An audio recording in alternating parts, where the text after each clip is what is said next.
Welcome, my friend. This is Sleep Theory.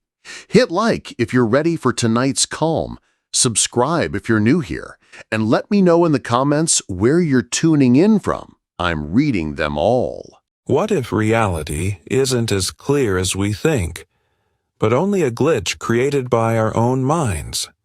We believe time moves forward, but what if time never existed at all?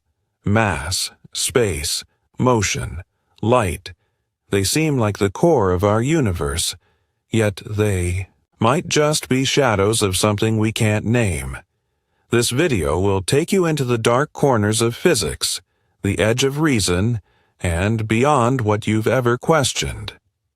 If calm, thought-provoking content like this speaks to you, I'd really appreciate it if you gave the video a like and subscribed. Now, close your eyes and begin to think. The flow of time. Reality's silent conductor. Imagine a universe where everything happens all at once. No past, no future, just a chaotic blur of events with no sequence, no cause and effect. It's impossible to grasp because at the heart of our existence there is time, the silent conductor orchestrating the grand symphony of reality. Unlike the physical objects around us, time has no shape, no weight, no form, and yet it dictates everything. It is the invisible thread weaving moments together, allowing us to compare the past with the present, anticipate the future, and define the sequence of everything that unfolds in the universe. But how do we measure something so intangible? Nature itself provides the answer. A second is marked by the vibrations of atoms. A day is carved by the Earth's steady rotation. A year unfolds as our planet completes its grand orbit around the sun. These cosmic cycles give time a tangible presence, letting us break it down into manageable pieces, minutes, hours, centuries, so we can organize our reality. Yet, time is more than just a tool for measurement. It is a dimension of existence, governing the rhythm of life itself. It directs the dance of celestial bodies, orchestrates the tides, and fuels the unseen march of biological processes. Plants grow, seasons shift, galaxies drift, all under time's relentless flow. Without time, motion would be meaningless.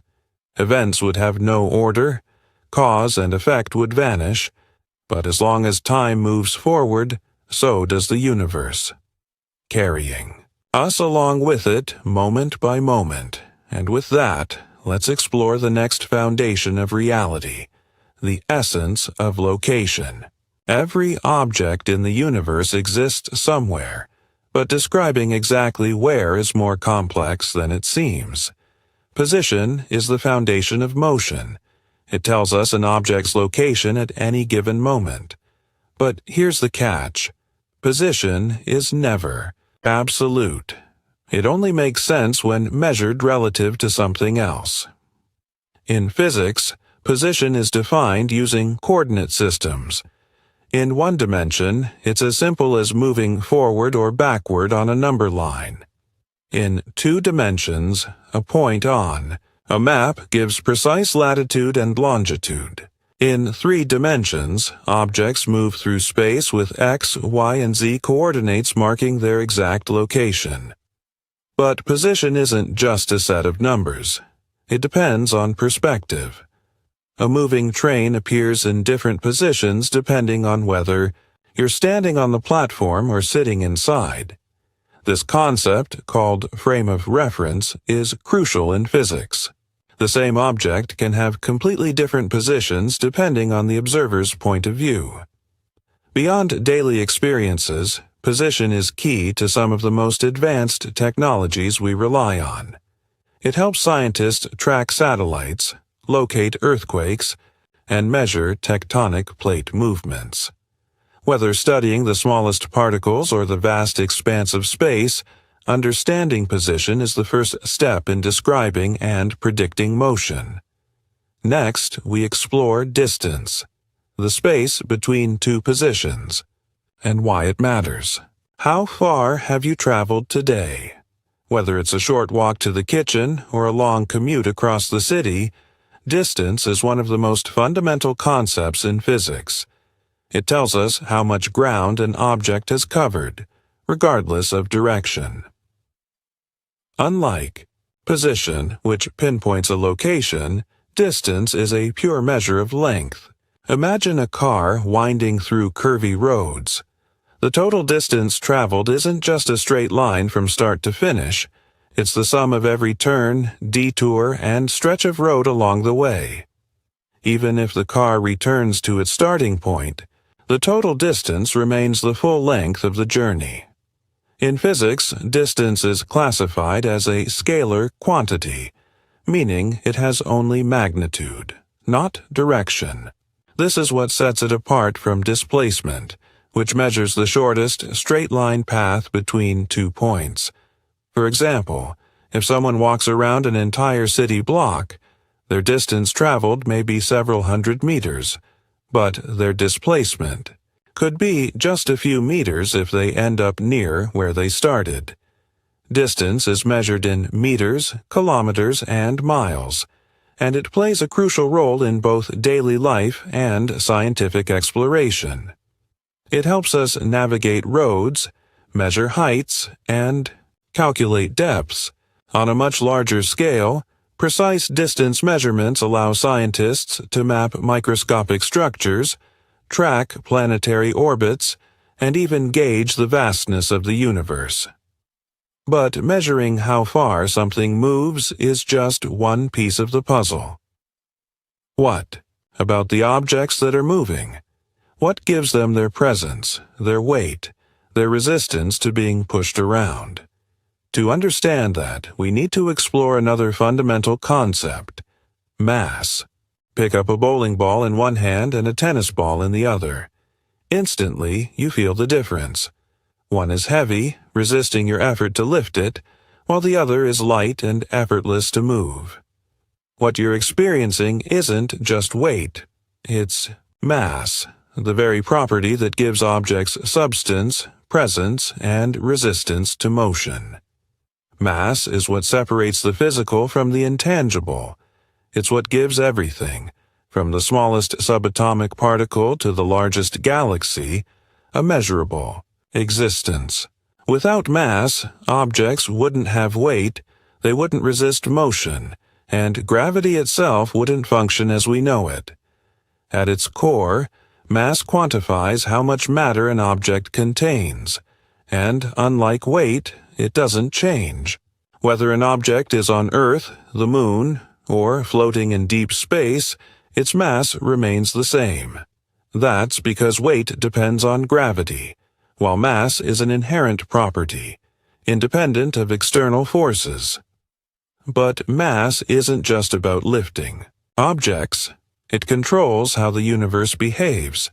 It dictates how gravitational attraction works, keeping planets in orbit, pulling objects toward the ground, and even shaping the grand structure of the cosmos.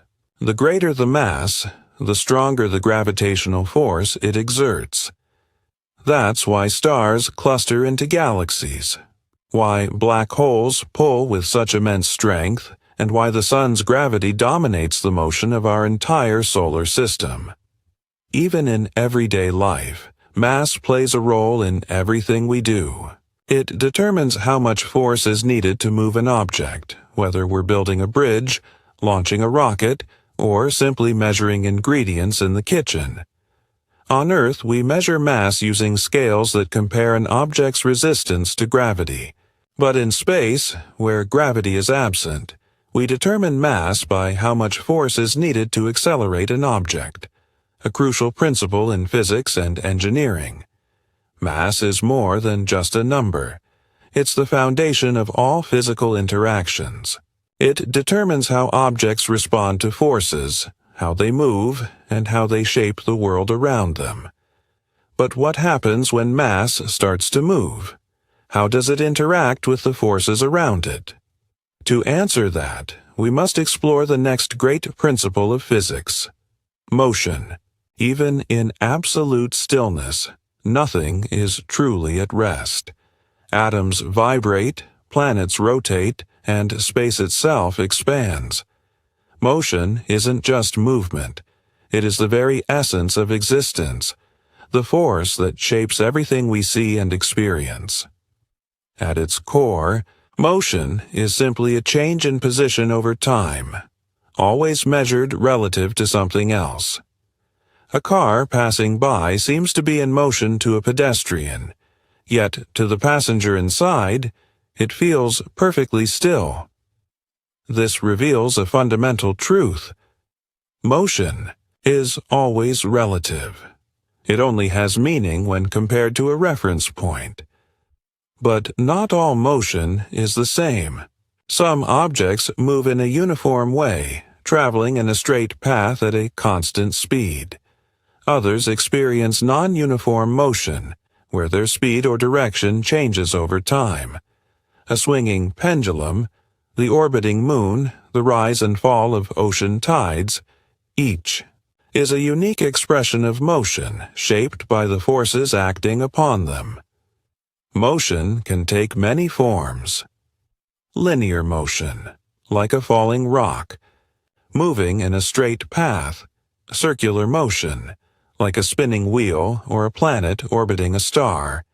Periodic motion, like a pendulum's steady back-and-forth swing. Chaotic motion, like the unpredictable movement of gas molecules. But no matter the form, motion is everywhere. It governs how objects interact, how energy flows, and how systems evolve over time. It dictates the patterns of nature, from the drifting of autumn leaves to the grand dance of galaxies. But how do we measure motion? How do we quantify how fast something moves from one place to another?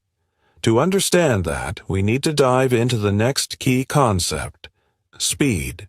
Speed is one of the most fundamental aspects of motion, defining how quickly something moves from one place to another.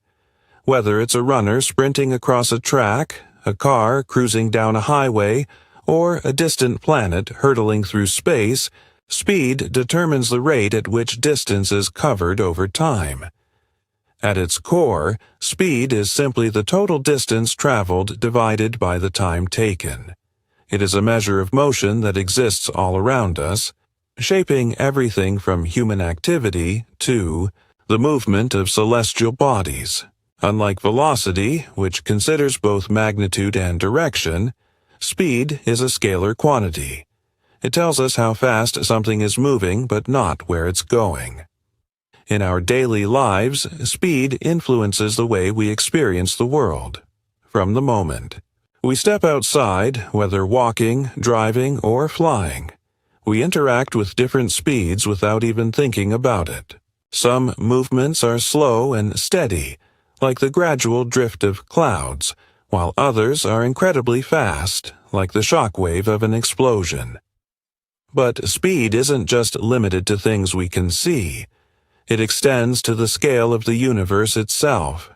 The Earth orbits the Sun at breathtaking speeds, and light, the fastest thing in existence, moves through space at nearly 300,000 kilometers per second. These speeds shape the very structure of the cosmos, determining how galaxies interact and how information travels across vast distances. But speed alone isn't enough to describe motion completely. What if direction matters? How does movement change when both speed and direction are considered together? To answer that, we must explore the next crucial concept: velocity. A car speeds down the highway at 100 kilometers per hour. It's moving fast, but that alone doesn't tell us much. Is it heading north, east, swerving through winding roads? Suddenly, it takes a sharp turn west, maintaining the same speed. The number on the speedometer hasn't changed, yet the motion has. because motion isn't just about speed. It's about direction, too. This is what separates velocity from speed. While speed measures only how fast something moves, velocity tells us both the speed and the direction. This makes it a vector quantity, meaning it has two components: magnitude, how fast, and direction, where to. If either of these changes, the velocity changes, even if the speed stays the same. Take an airplane flying at 800 kilometers per hour. It's not just moving, it has a specific velocity, determined by its heading. If strong winds push it off course, its velocity changes, even if its speed remains constant. The same principle applies to ocean currents influencing ships, wind altering the flight paths of birds, and even sports, where the velocity of a soccer ball determines its trajectory. In physics, velocity is key to understanding trajectories, motion prediction, and navigation. It's what helps us track planetary orbits, fluid dynamics, and the movement of particles on a microscopic scale. But motion isn't always steady. Objects speed up, slow down, and change course constantly. How do we measure these changes? How does an object's motion evolve over time? To answer that, we need to explore the next fundamental concept: acceleration. A car is cruising down the highway at 20 meters per second. Suddenly, the driver steps on the gas, and within a few seconds, the speed climbs to 30 meters per second. Something fundamental has happened here. Not just motion, but a change in motion. This is acceleration in action. Unlike speed, which only tells us how fast something moves, or velocity, which adds direction, acceleration measures how quickly velocity changes over time. It's not just about going faster. It also includes slowing down, known as deceleration, and even changing direction. Take a car making a sharp turn at a constant speed. Even though the speed remains steady, the velocity is changing because the direction is shifting.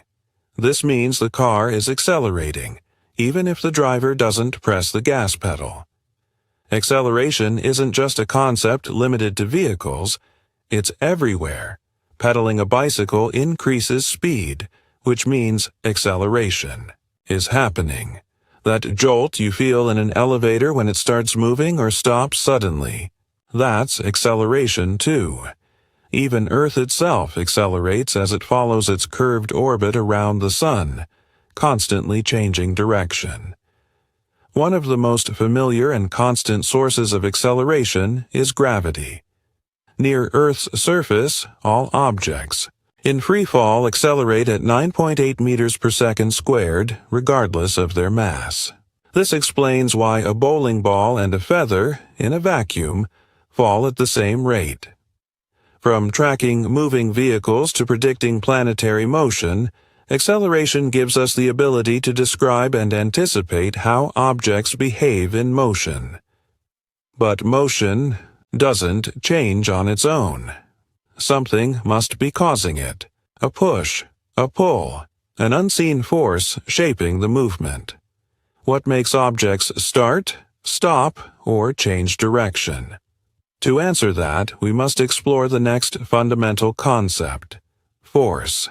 Nothing moves, stops, or changes direction on its own. Every falling raindrop, every gust of wind, every shifting tectonic plate, all are driven by force. Without it, the world would be frozen in stillness. No flowing rivers, no drifting clouds, no motion at all. At its core, force is simply an interaction that causes a change in motion. It can make something start moving, stop, or change direction. Push a ball, and it rolls forward. Catch it, and it comes to a stop. The more force applied, the greater the effect. This is why pushing an empty cart is easy, while moving a heavily loaded one takes much more effort. Greater mass requires greater force to achieve the same motion. Forces come in many forms. Contact forces require physical interaction. Try sliding a book across a table. Friction resists the motion, slowing it down. Applied forces create movement, like pushing a door to make it swing open. But forces don't always cause movement. Sometimes they cancel each other out. If, 2, people push on a box with equal force from opposite sides, the box stays still. These are balanced forces, equal and opposite, resulting in no movement. But if one person pushes harder, the forces become unbalanced, and the box moves in the direction of the stronger force. From the snap of a stretched rubber band to the impact of a hammer driving a nail, every action in the physical world is governed by force. Whether gentle or immense, force is the reason objects move, interact, and respond to their surroundings. But force alone doesn't tell the whole story. Why do objects resist changes in motion? Why does a car lurch forward when the brakes are suddenly hit? To answer that, we must explore the next fundamental concept: inertia. A bicycle glides effortlessly along the road, balanced and steady. But the moment it slows down and stops, it topples over. A train, once in motion, takes miles to come to a halt. A passenger in a speeding car feels the sudden jolt forward when the brakes are slammed. These everyday experiences are all governed by inertia, the natural resistance of objects to changes in motion. Inertia is not just a force. It is a fundamental characteristic of matter itself. If something is at rest, it prefers to stay that way. If something is moving, it resists any attempt to slow it down or change its direction. The heavier the object, the stronger its inertia. That's why a small push can send a rolling soccer ball across the field, but moving a parked truck requires immense effort. This concept isn't just a curiosity. It is woven into the very fabric of how we design, build, and interact with the world. Engineers take inertia into account when designing safer cars by adding crumple zones that absorb impact forces. Athletes adjust their movements based on inertia, whether it's a sprinter, maintaining momentum, or a gymnast controlling their landing. Even spacecraft drifting in the vacuum of space must use precise bursts of thrust to counteract inertia, as there is no air resistance to slow them down naturally. But inertia doesn't just shape small-scale movement, it dictates the motion of planets, stars, and galaxies. Earth continues to orbit the Sun not because it is actively propelled, but because inertia keeps it moving while gravity bends its path. The same principle applies to entire galaxies, where celestial bodies travel along predictable trajectories, following the inertia set in motion billions of years ago. By understanding inertia, we gain the ability to predict movement, control forces more effectively, and push the boundaries of technology. But inertia alone doesn't tell the whole story. Why does a train take so long to stop? Why does a bullet strike with such power despite its small size? The answer lies in the next key concept: momentum, the true force behind unstoppable motion. A bullet rips through steel, a football slams into a player's hands with a sting, and a train, even when brakes are applied, keeps rolling for miles before coming to a stop. These moments aren't just about motion. They're about momentum, the true measure of an object's impact in motion. Momentum is the product of mass and velocity. The greater the mass or speed, the more momentum an object carries. That's why a slow-moving truck can pack more force than a speeding bicycle. It's not just about how fast something moves, but how much mass is in motion. Unlike speed, momentum isn't just a number. It's a vector quantity, meaning it has both magnitude, how much, and direction, where it's going. If a car is traveling east at 60 mph, its momentum is also directed east.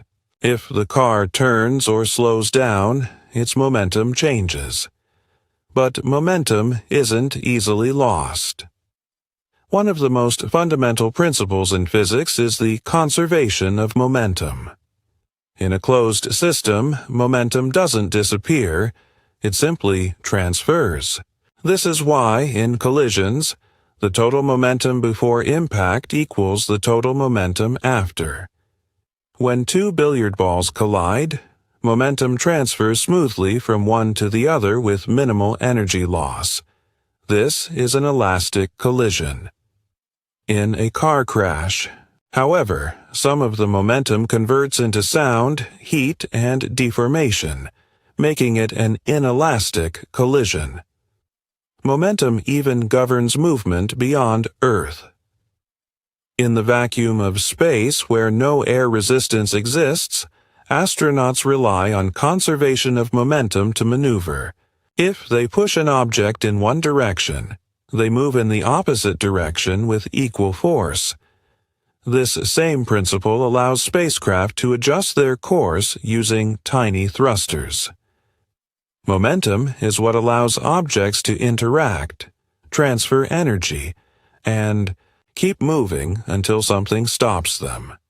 But what happens when motion needs to change in an instant? How can a sudden force alter an object's momentum?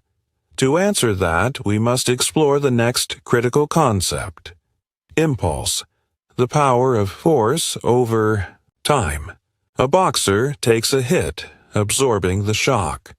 A baseball bat connects with a fast pitch, sending the ball flying. A car crashes, but in an instant, the airbags deploy, cushioning the blow. These moments are all ruled by the same principle: impulse, the force that changes an object's momentum. Impulse isn't just about how much force is applied, but how long it is applied. A brief, sharp hit delivers one kind of impact, while a sustained force over time creates another. The longer a force acts on an object, the greater the change in its motion.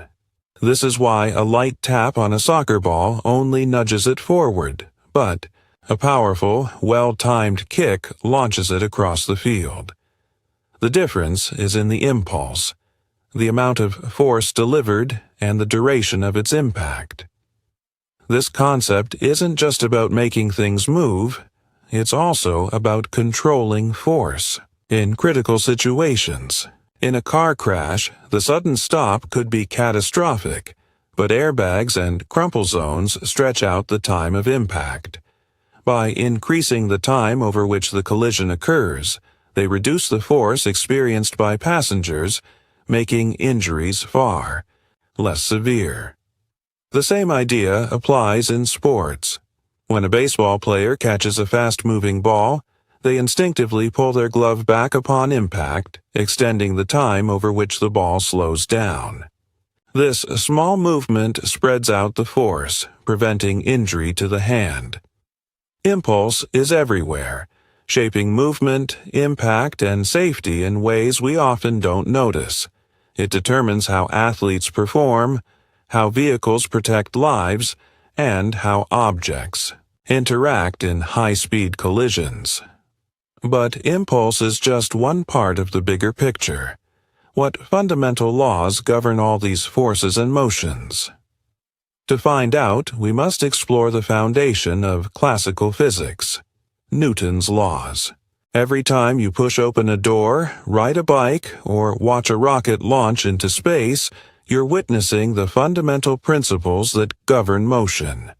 Newton's 3 laws of motion form the very foundation of classical physics, explaining how objects move and interact with forces. Simple yet profound. These laws shape everything from the flight of an airplane to the way your body reacts in a sudden stop. The first law, often called the law of inertia, states that an object at rest stays at rest, and an object in motion stays in motion unless acted upon by an external force. A book lying on a table won't suddenly move on its own, just as a moving car won't stop instantly when the brakes are applied.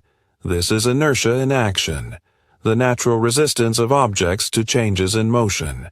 It's the reason passengers lurch forward when a car suddenly halts and why astronauts float freely in space, untouched by forces of friction.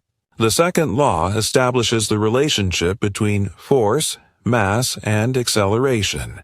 The harder you push an object, the faster it moves. However, a heavier object requires more force to achieve the same acceleration. That's why kicking a soccer ball sends it flying, but kicking a bowling ball barely moves it. This law governs everything from how bicycles pick up speed to how rockets escape Earth's gravity. The third law is the famous, for every action, there is an equal and opposite reaction.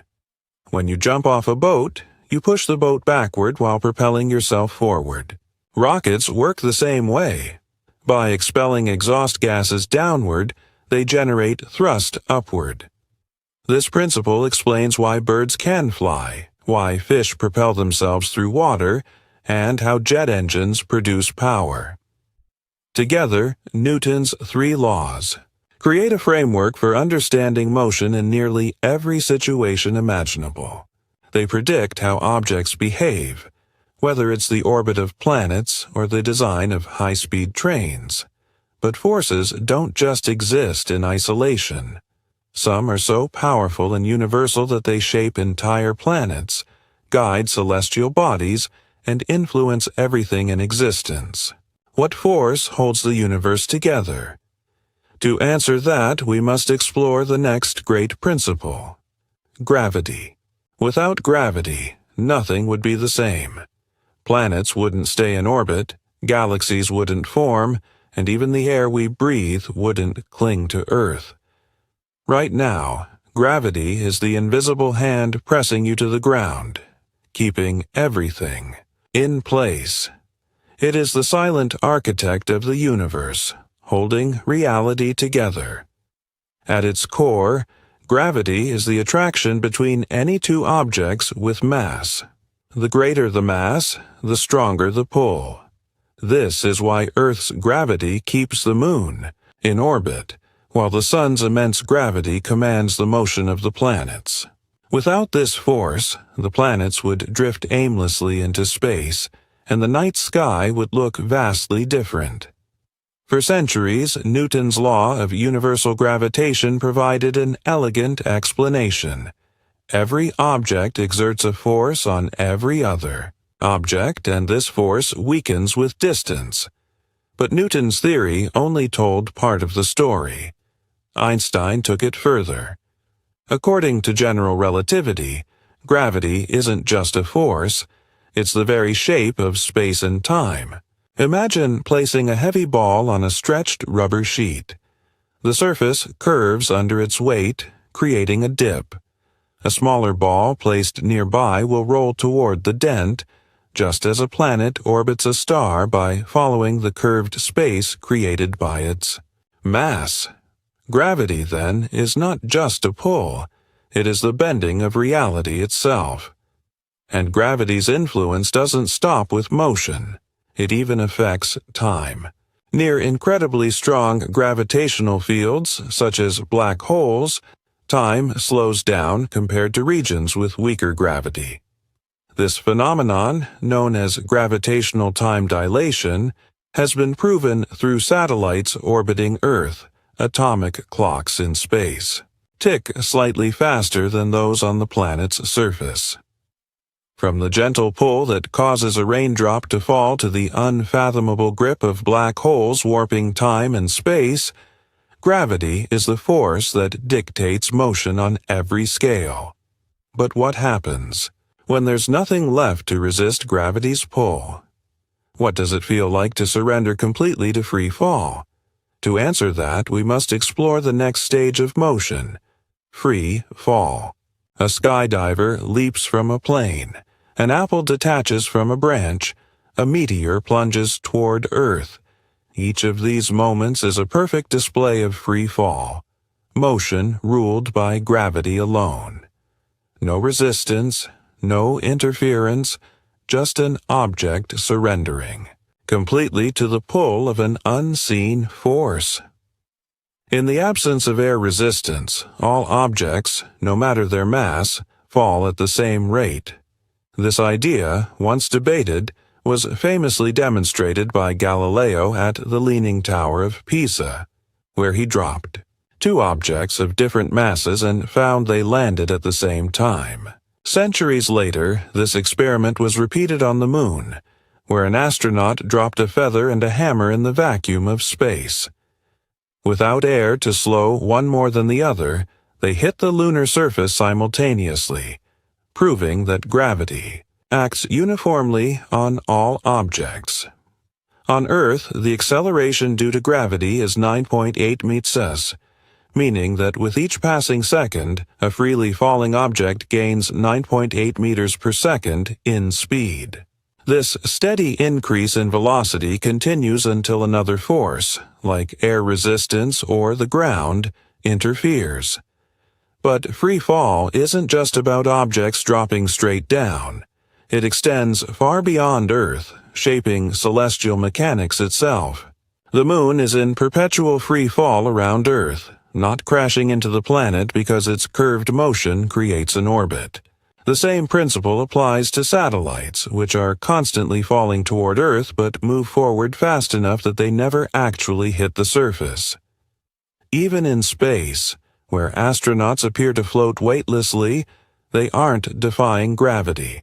They are simply falling at the same rate as their surroundings, caught in an endless descent that never reaches an end. This is why spacecraft and space stations orbiting Earth experience microgravity, a continuous state of free fall. Free fall reveals one of the most fundamental truths about gravity. It doesn't discriminate. Whether an object is as light as a feather or as massive as a boulder, if gravity is the only force acting, the rules remain the same. But in the real world, motion is rarely unopposed. There is an invisible force constantly working against. Movement, slowing objects down, wearing surfaces away, and shaping how things move through the air. To understand that, we must explore the next great force: friction. Without friction, life as we know it would be impossible. Walking would be a struggle. Cars wouldn't stop, and even nails wouldn't stay in place. It's a force that both resists motion and enables control, shaping nearly everything we do. Its core, friction arises whenever two surfaces come into contact, resisting their movement relative to each other. Even materials that feel smooth to the touch aren't truly smooth. Under a microscope, they have tiny imperfections, bumps, and ridges. When two surfaces press together, these microscopic irregularities interlock, creating resistance. The rougher the surface, the greater the friction. Friction comes in two main forms. Static friction is what keeps objects at rest. Imagine trying to push a heavy box. It won't move at first because static friction resists your effort. But the moment you push hard enough, the box starts to slide, transitioning into kinetic friction. This type of friction is weaker than static friction, which is why it's harder to start moving an object than to keep it in motion. The amount of friction depends on how strongly two surfaces press together, known as normal force. A heavier object pressing down on a surface experiences more friction because it pushes the surfaces together more tightly. However, friction does not depend on surface area. A wide tire and a narrow tire on the same road experience nearly the same friction because what matters is the force distribution, not the size of the contact area. Friction is both a challenge and a tool. It enables brakes to stop vehicles, athletes, to grip the ground, and even heat to be generated when you rub your hands together. Engineers work to reduce friction in machines using lubricants, making them more efficient, while athletes and drivers find ways to increase friction for better control. But friction doesn't just happen between solid surfaces. When objects move, through air, another kind of friction comes into play, one that shapes how things fall, fly, and move through the sky. To understand that, we must explore the next invisible force: air resistance. Drop a rock and a feather at the same time, and the rock reaches the ground first. Not because it's heavier, but because of air resistance, the invisible force that pushes against objects as they move through the air. Without it, everything would obey the simple rules of free fall, accelerating at the same rate regardless of size or shape. But in reality, air resistance changes how objects move, how fast they fall, and even whether they can glide through the sky. Air resistance, also called drag, occurs because air isn't empty. It's filled with countless molecules. When an object moves, it must push through these molecules, colliding with them and creating resistance. The faster an object moves, the more molecules it hits, and the greater the resistance becomes. This is why cyclists crouch forward to reduce drag, why race cars are designed with sleek aerodynamic shapes, and why parachutes expand to maximize air resistance and slow descent. The effect of air resistance depends on speed, shape, and surface. Area. A streamlined bullet slices through the air with minimal resistance, while a broad parachute catches the wind and slows dramatically. This force is why skydivers plummet quickly at first, but then stabilize at a constant speed, known as terminal velocity. At this point, gravity pulling them down and air resistance pushing up become equal, preventing further acceleration. Without air resistance, all objects would fall at the same rate, as seen in the vacuum of space. But here on Earth, air resistance plays a vital role in everything from aviation to meteorology. Airplanes depend on controlled resistance to generate lift, allowing them to stay aloft, while meteors entering the atmosphere experience such extreme air resistance that they burn up before ever reaching the ground. Weather shaping how objects fall, allowing flight, or even influencing weather patterns, air resistance is one of the most important forces in our world. But motion doesn't just depend on resistance. It also depends on the work done to move objects in the first place. What exactly is work in physics, and how does it shape energy and movement? To answer that, we must explore the next key concept. Work.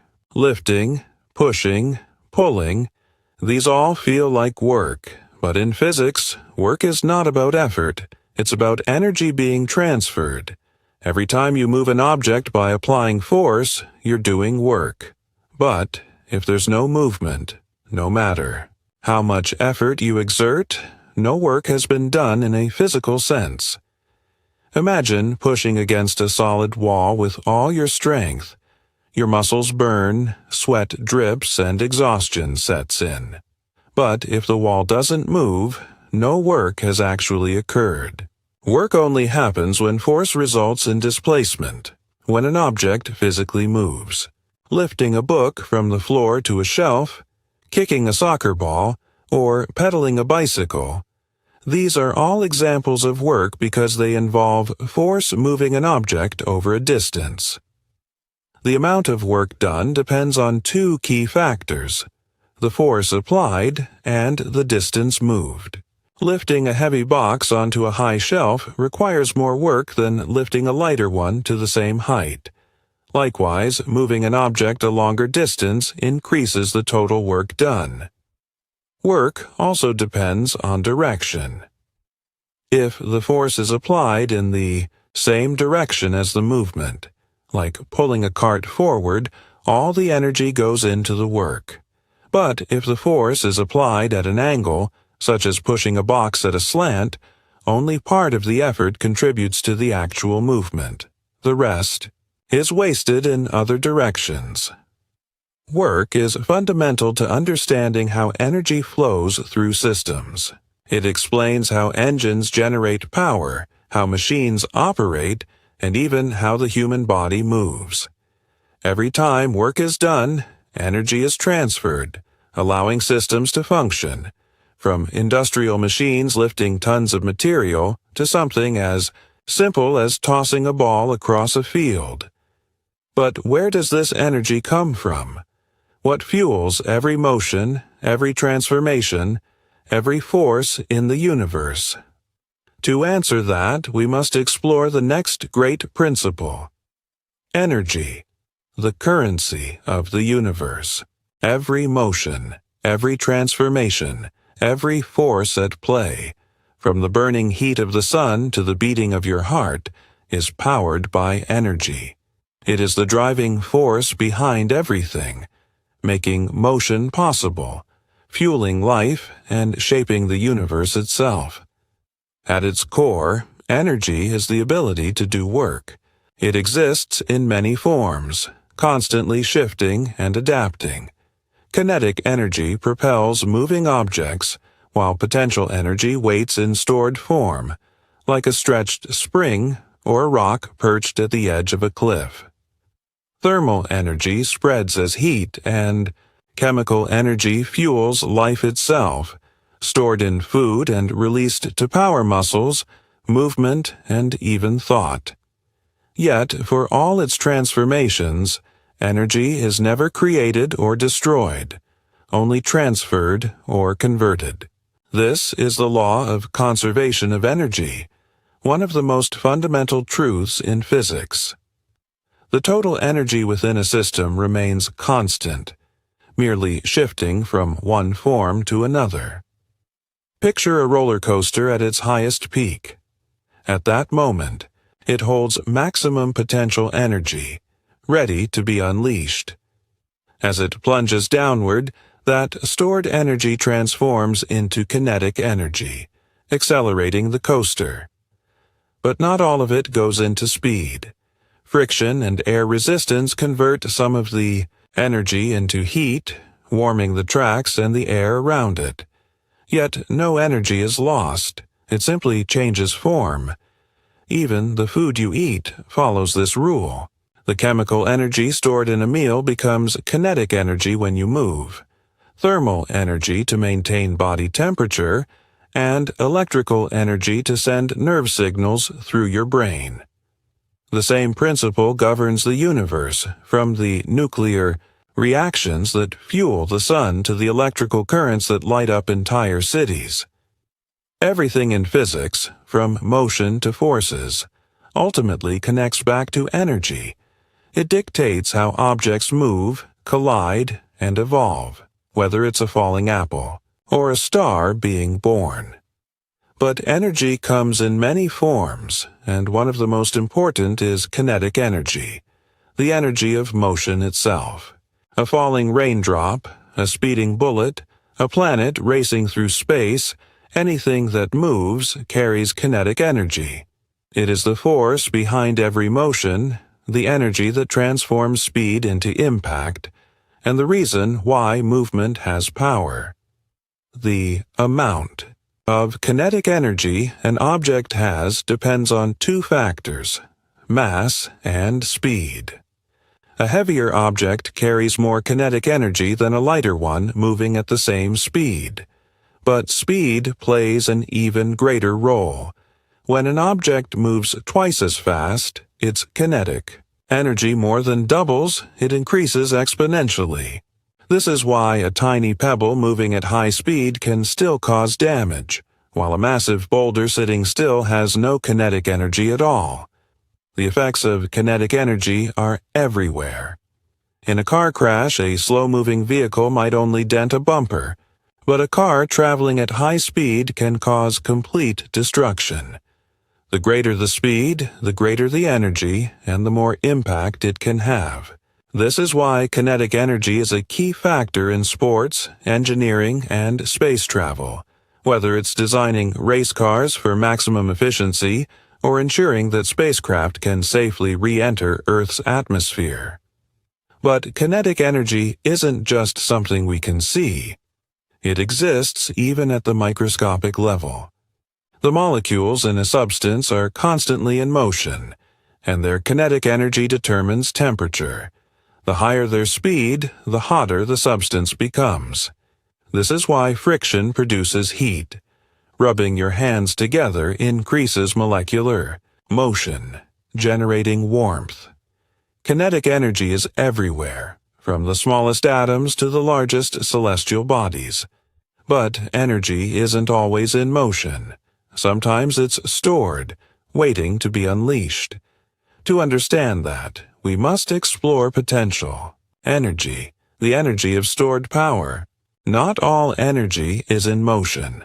Some of it lies in waiting, stored until the right moment to be released. This is potential energy, the hidden power an object holds due to its position, condition, or structure. It is the energy of anticipation, ready to transform into motion the moment a force sets it free. One of the most familiar forms is gravitational potential energy. A rock perched at the edge of a cliff remains still, yet it holds energy simply because of its height. The higher the rock, the greater its potential energy. The instant it falls, that stored energy transforms into kinetic energy, fueling its rapid descent. Potential energy also exists in elastic materials. A stretched rubber band or a pulled-back slingshot holds energy in its tension. The moment you release it, that stored energy propels an object forward. Springs function the same way. When compressed or stretched, they store energy that is unleashed as they snap back to their original shape. But potential energy isn't just mechanical. It exists at the molecular level too. Chemical potential. Energy is stored within the bonds of substances, waiting to be released. The food you eat, the fuel in a car, even explosives all contain locked-in energy that, when triggered, transforms into motion, heat, or combustion. The gasoline in an engine remains inert until ignited, at which point its chemical energy fuels movement. Potential energy is what allows energy to be stored and used exactly when needed, powering everything from hydroelectric dams to muscle movement. It explains how forces build up, how energy is transferred, and how motion is controlled. But energy doesn't just exist. It can be used at different rates. Some systems release energy slowly, while others unleash it in an instant. How quickly work is done and energy is transferred determines power. To understand that, we must explore the concept of power. Two people climb the same flight of stairs. One moves at a steady pace, taking their time, while the other dashes up in seconds. Both have done the same amount of work. They've lifted their body weight to the same height. But the second person has exerted more power because they completed the task in less time. Power isn't just about effort. It's about how quickly energy is transferred or converted. It determines how efficiently something gets from one state to another, whether it's a sprinter launching off the starting blocks, an engine driving a car, or a turbine generating electricity. This concept is everywhere. A high-powered car accelerates faster because it delivers energy more rapidly to its wheels. A brighter light bulb emits more light because it converts electrical energy into visible energy at a faster rate. Even in nature, a roaring waterfall generates immense power as water crashes down, transferring energy to the rocks below in a fraction of a second. Power is also key to efficiency. A powerful machine completes tasks quickly with less wasted energy, while a weaker one might struggle and take longer. This is why power ratings matter.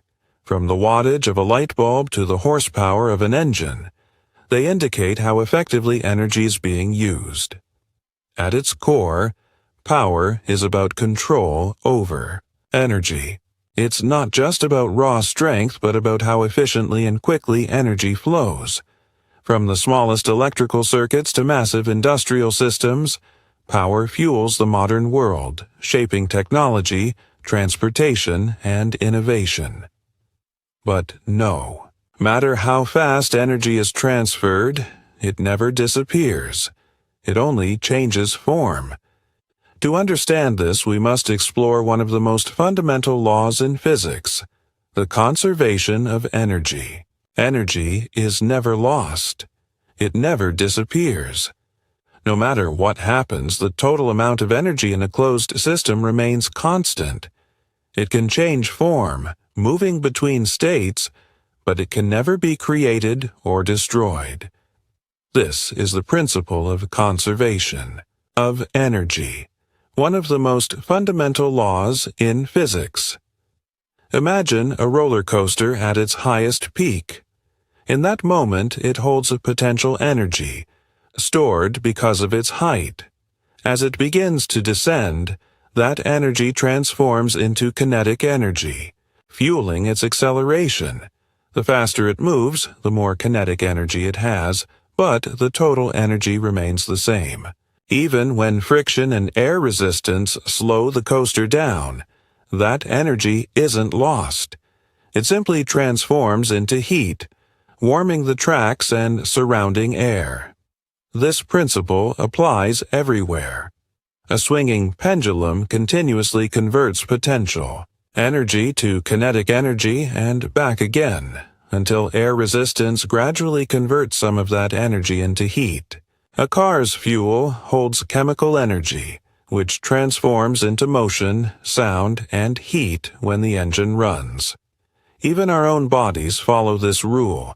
The food we eat contains stored chemical energy, which powers movement, generates warmth, and fuels essential biological functions. The conservation of energy governs everything, from the smallest atomic reactions to the largest cosmic events. Stars burn by converting nuclear energy into light and heat, illuminating the universe.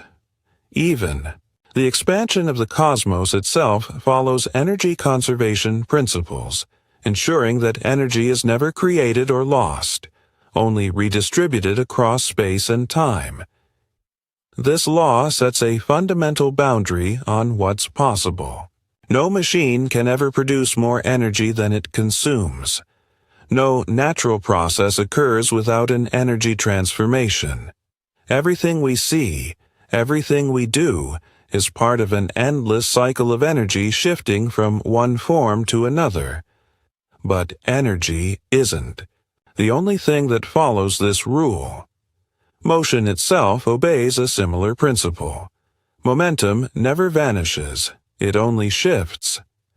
To understand that, we must explore the next great law of physics, conservation of momentum.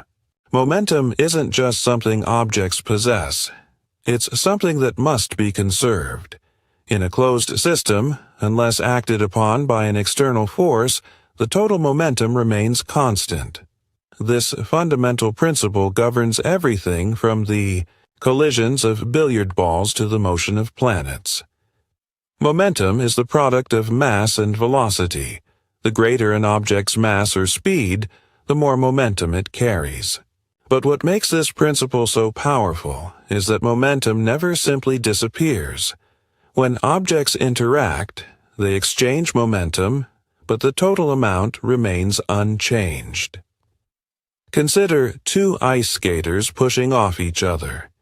Each skater moves in the opposite direction, gaining momentum, but their combined momentum before and after the push remains the same.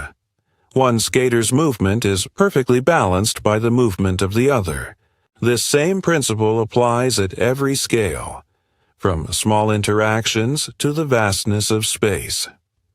In the vacuum of space, where there is no friction, momentum conservation is even more pronounced. If an astronaut throws an object forward, they move, backward in response, propelled by the very law that governs motion. Rockets operate on the same principle. By expelling fuel at high speed, they push themselves forward, demonstrating conservation of momentum in action. Even in violent, high-speed collisions, momentum is never lost, only redistributed. In a car crash, the momentum of the vehicles transfers upon impact with energy dissipating into sound, heat, and deformation. The system remains in perfect balance even when the results appear chaotic. Momentum conservation isn't just a principle of Newtonian physics, it extends into quantum mechanics, where even subatomic particles obey this unbreakable rule. Every movement, every impact, every shift in motion adheres to this law, ensuring that no matter how unpredictable a system seems, its total momentum remains the same. But momentum isn't the only thing that ties motion and energy together. There's a deeper connection between the work done on an object and the energy it gains or loses. To understand this, we must explore the next key concept, the work-energy theorem. Energy doesn't just appear, it must be transferred. This is the foundation of the work-energy theorem, which states that the work done on an object directly translates into a change in its energy. Whether it's speeding up a car, lifting a heavy weight, or stopping a moving object.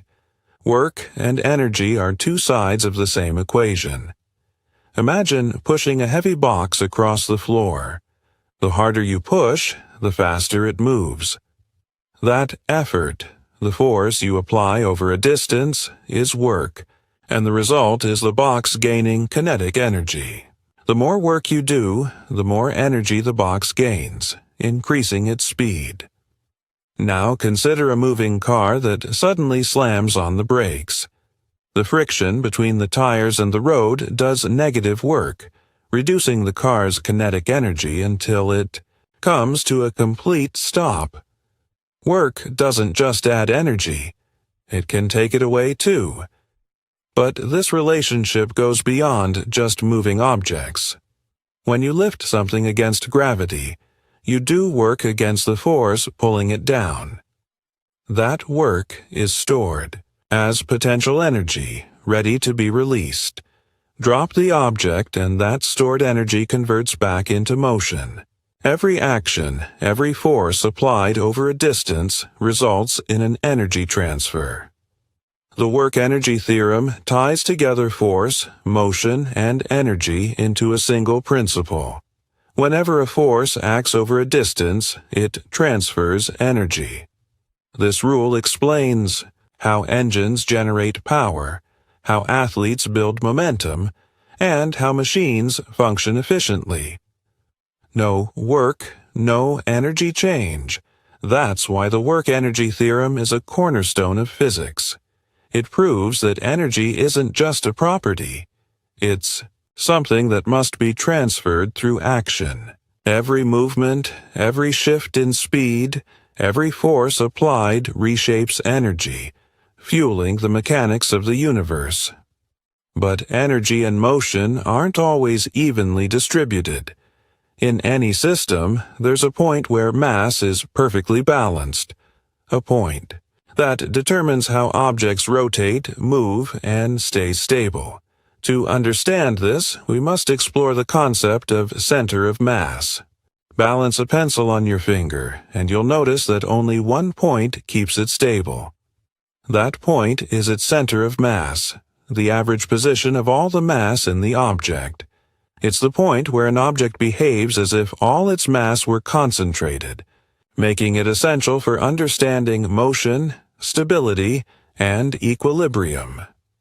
Every object, whether simple or complex, has a center of mass. A ruler, a spinning wrench, a rocket, even the human body. Each follows predictable rules of motion based on this invisible balance point. If you toss a wrench into the air, its individual parts may rotate unpredictably, but its center of mass follows a smooth, predictable path.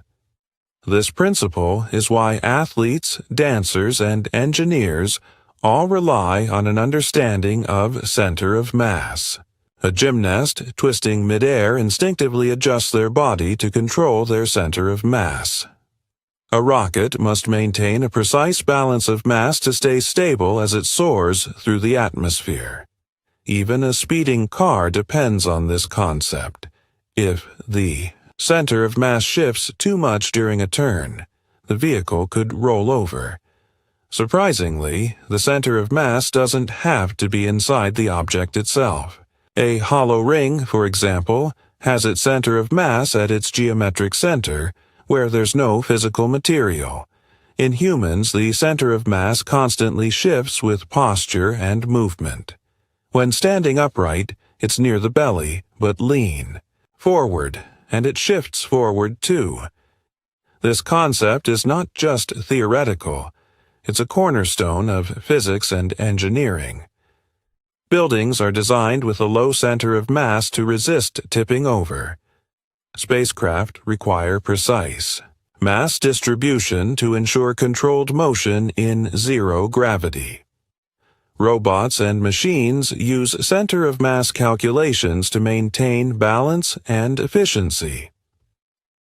Understanding the center of mass helps explain why objects topple, how forces act on a system, and what keeps movement stable or chaotic.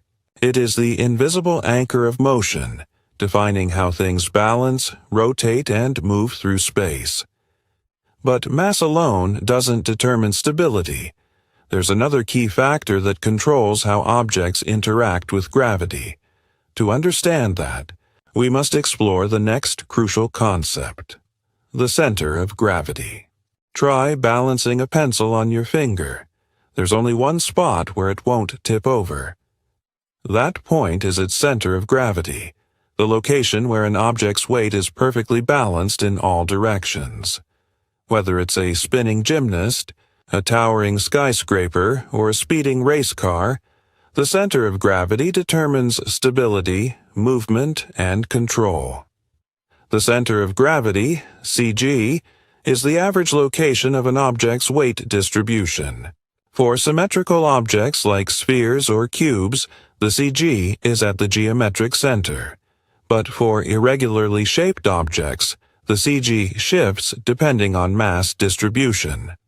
A hammer, for example, has its center of gravity closer to the heavy metal head than the lighter handle, making one end feel heavier than the other. In everyday life, stability depends on where the CG is positioned. A lower center of gravity makes objects harder to tip over, which is why race cars are designed to hug the ground and why pyramids have wide bases, allowing them to stand for centuries. But when the CG moves beyond an object's base of support, it topples. This is why tightrope walkers use long poles to lower their CG, increasing balance and reducing the risk of falling. Humans constantly adjust their center of gravity with every movement. When standing upright, the CG is near the waist, but lean forward too much and it shifts outward, increasing the risk of falling. Athletes and performers train to manipulate their CG for maximum control. Sprinters lean forward at the start of a race to shift their CG ahead, while ballet dancers adjust their limbs midair to maintain balance during jumps.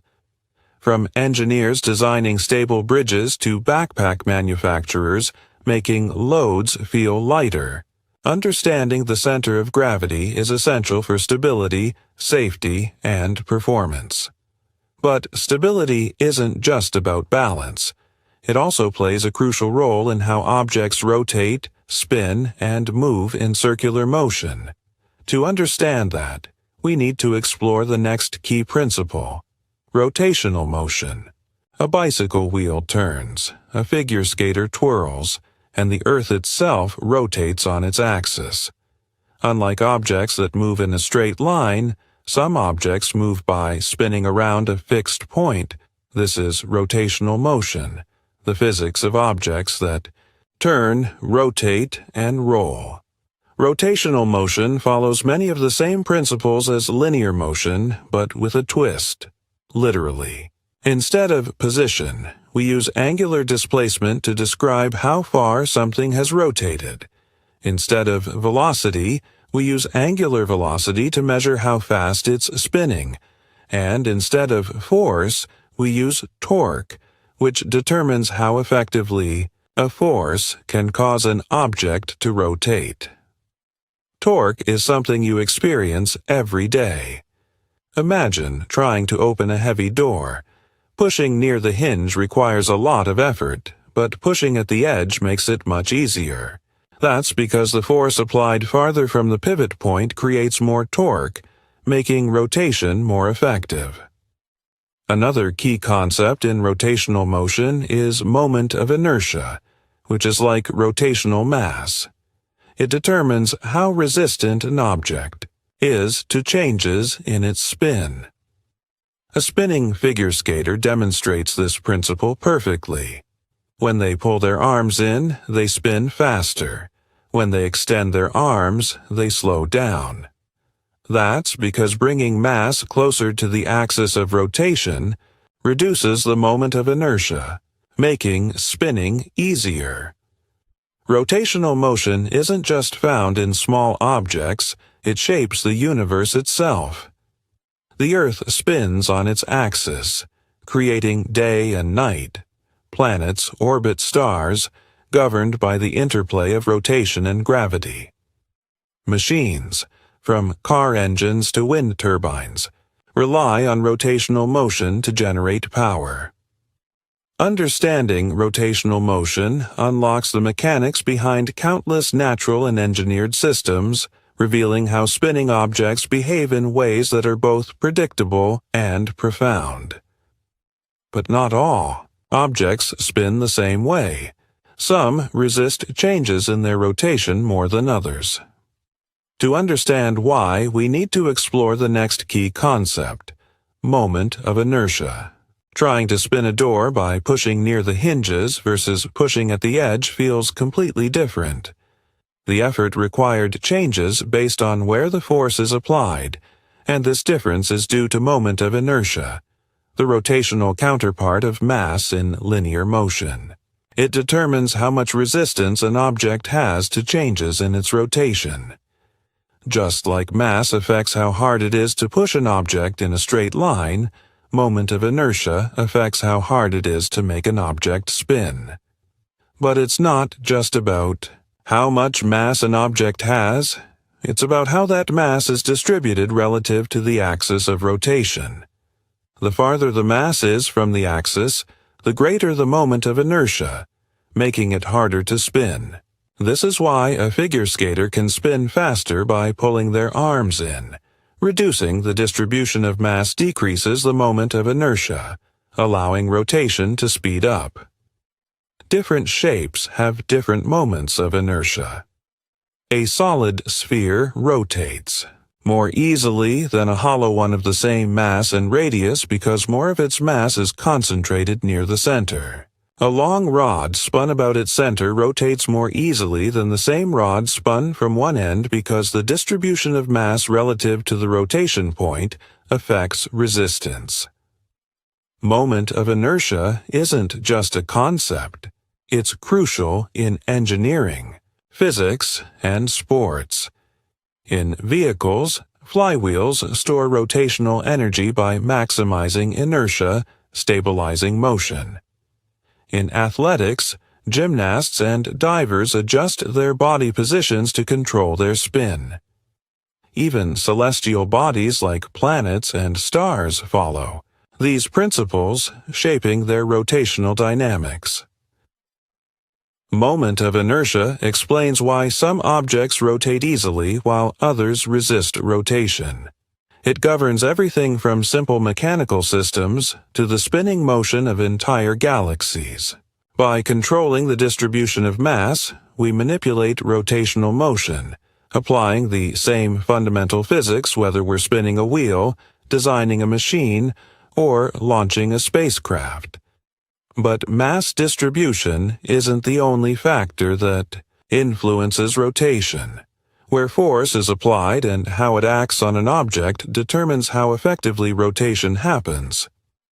To understand this, we need to explore torque, the force that makes things spin. Push on a door near the hinges, and it barely moves. Push at the edge, and it swings open effortlessly. This is torque, the rotational equivalent of force. It determines how effectively a force causes an object to rotate around an axis. Torque isn't just about how much force is applied, it also depends on where and how the force is applied. The farther from the axis you push, the greater the torque. That's why wrenches have long handles. By increasing the distance from the pivot point, you generate more torque with the same effort.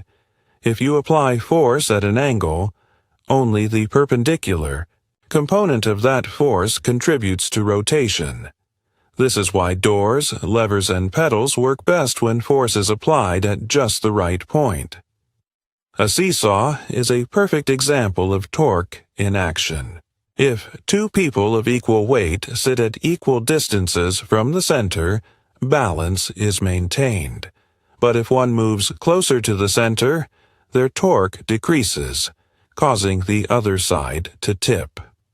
The same principle explains why gears turn, why planets rotate, and why bridges remain stable under stress. Torque is crucial in both nature and engineering.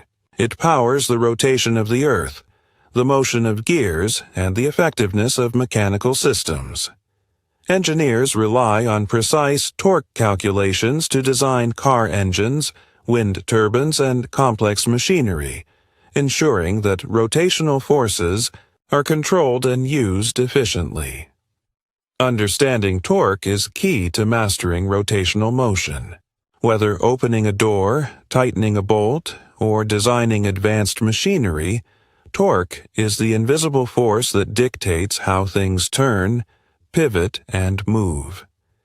It bridges everyday experiences with the deeper mechanics of physics, making the motion of the world not just predictable, but controllable.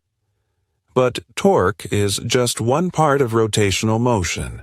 Once an object starts spinning, what keeps it going?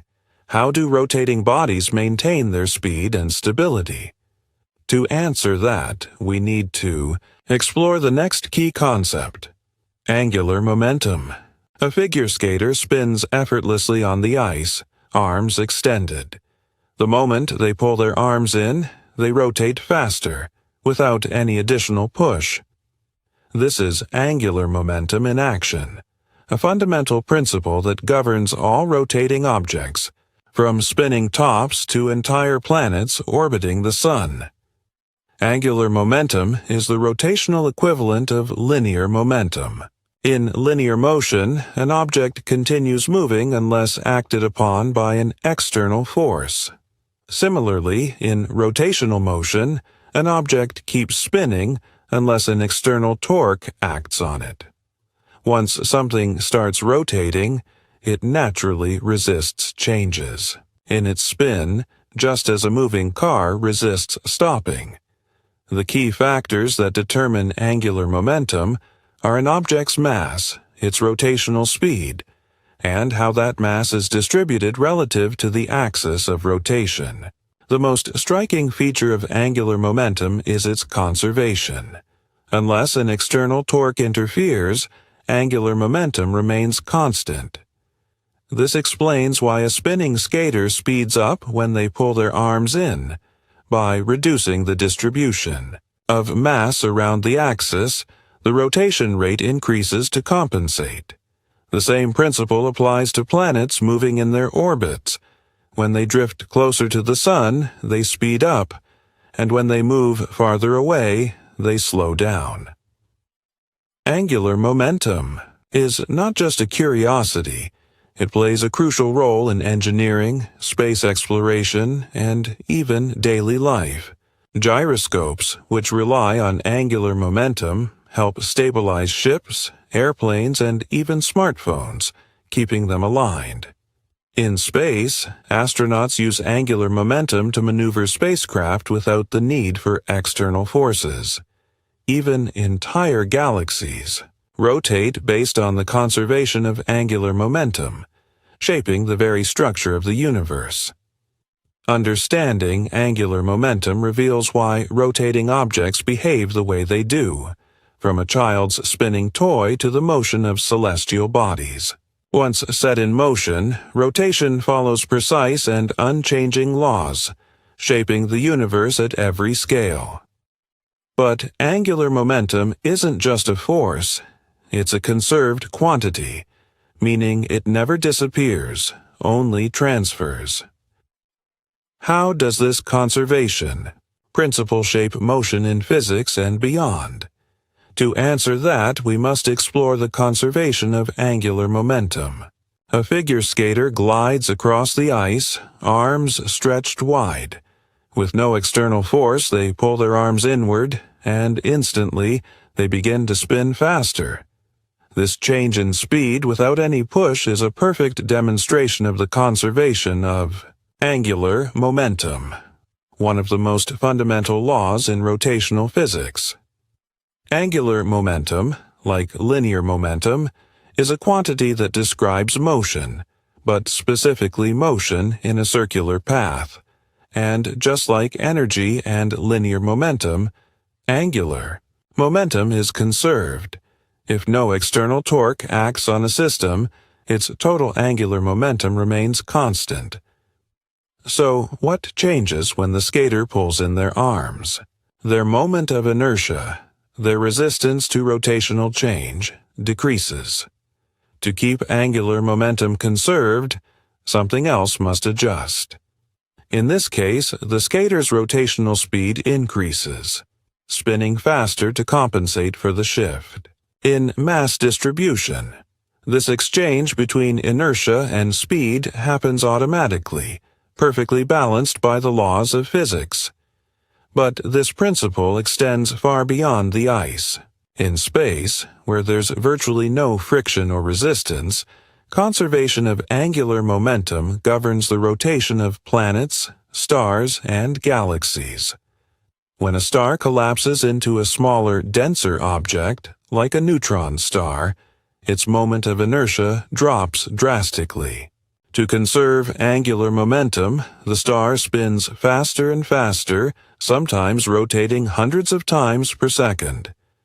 Even in our everyday lives, the principle appears in subtle ways.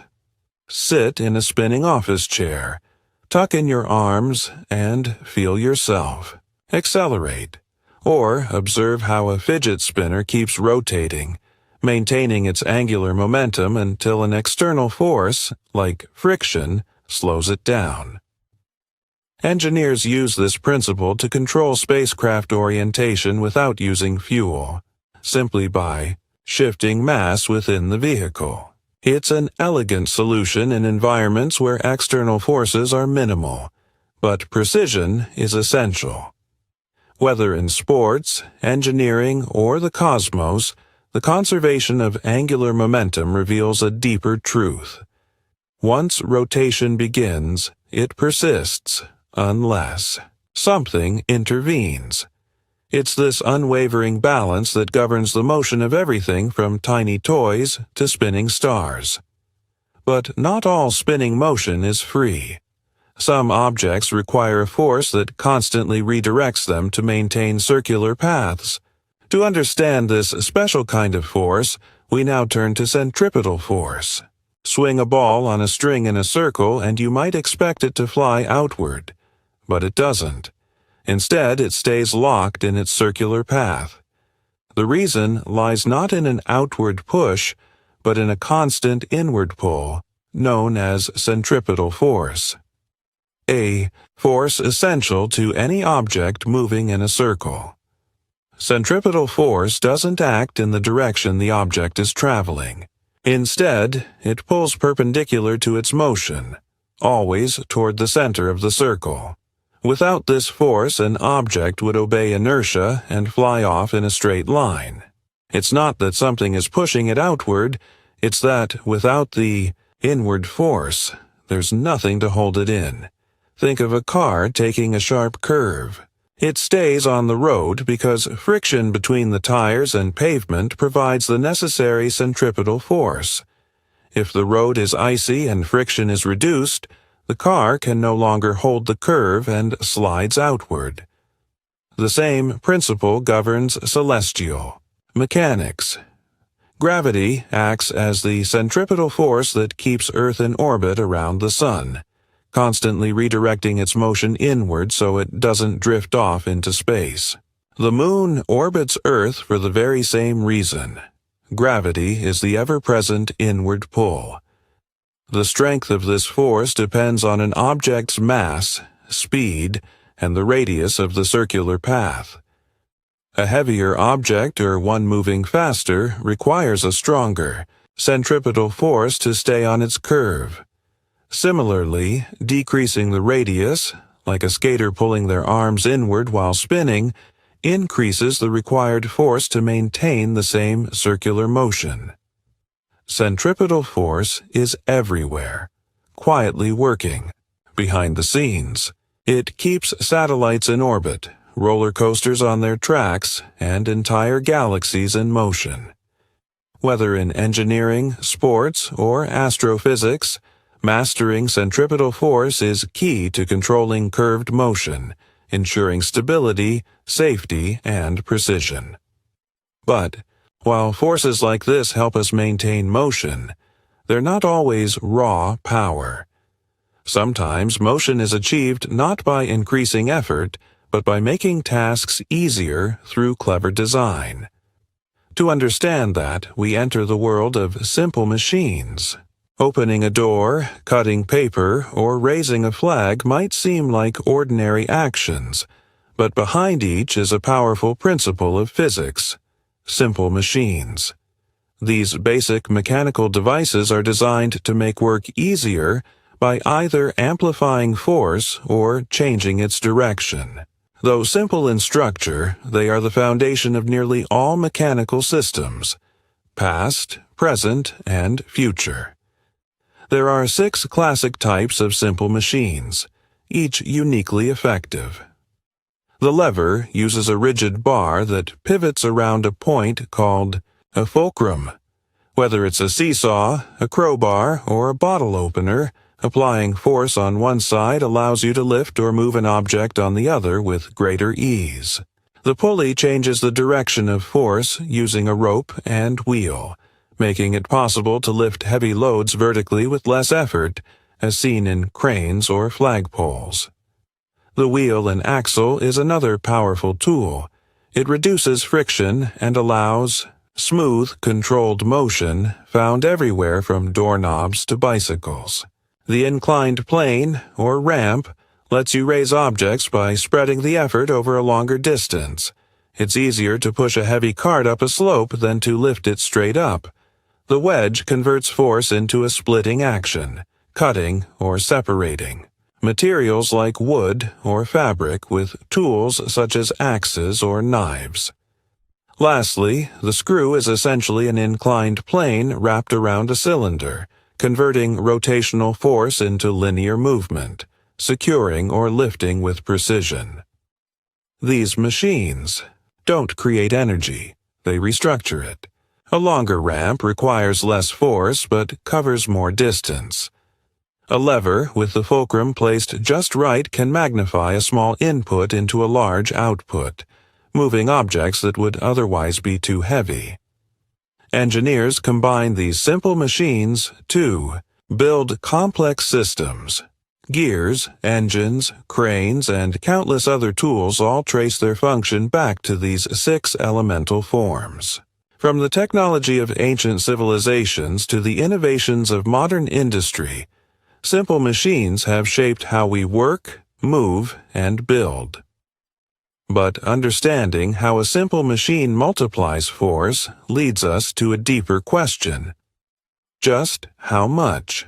Does it multiply it by? To answer that, we need to explore the next concept: mechanical advantage. Try lifting a massive boulder with your bare hands. It's nearly impossible. But place a well-positioned lever beneath it, and suddenly, the impossible becomes manageable. This is the power of mechanical advantage, a principle that allows simple machines to amplify force, making hard work easier by redistributing effort.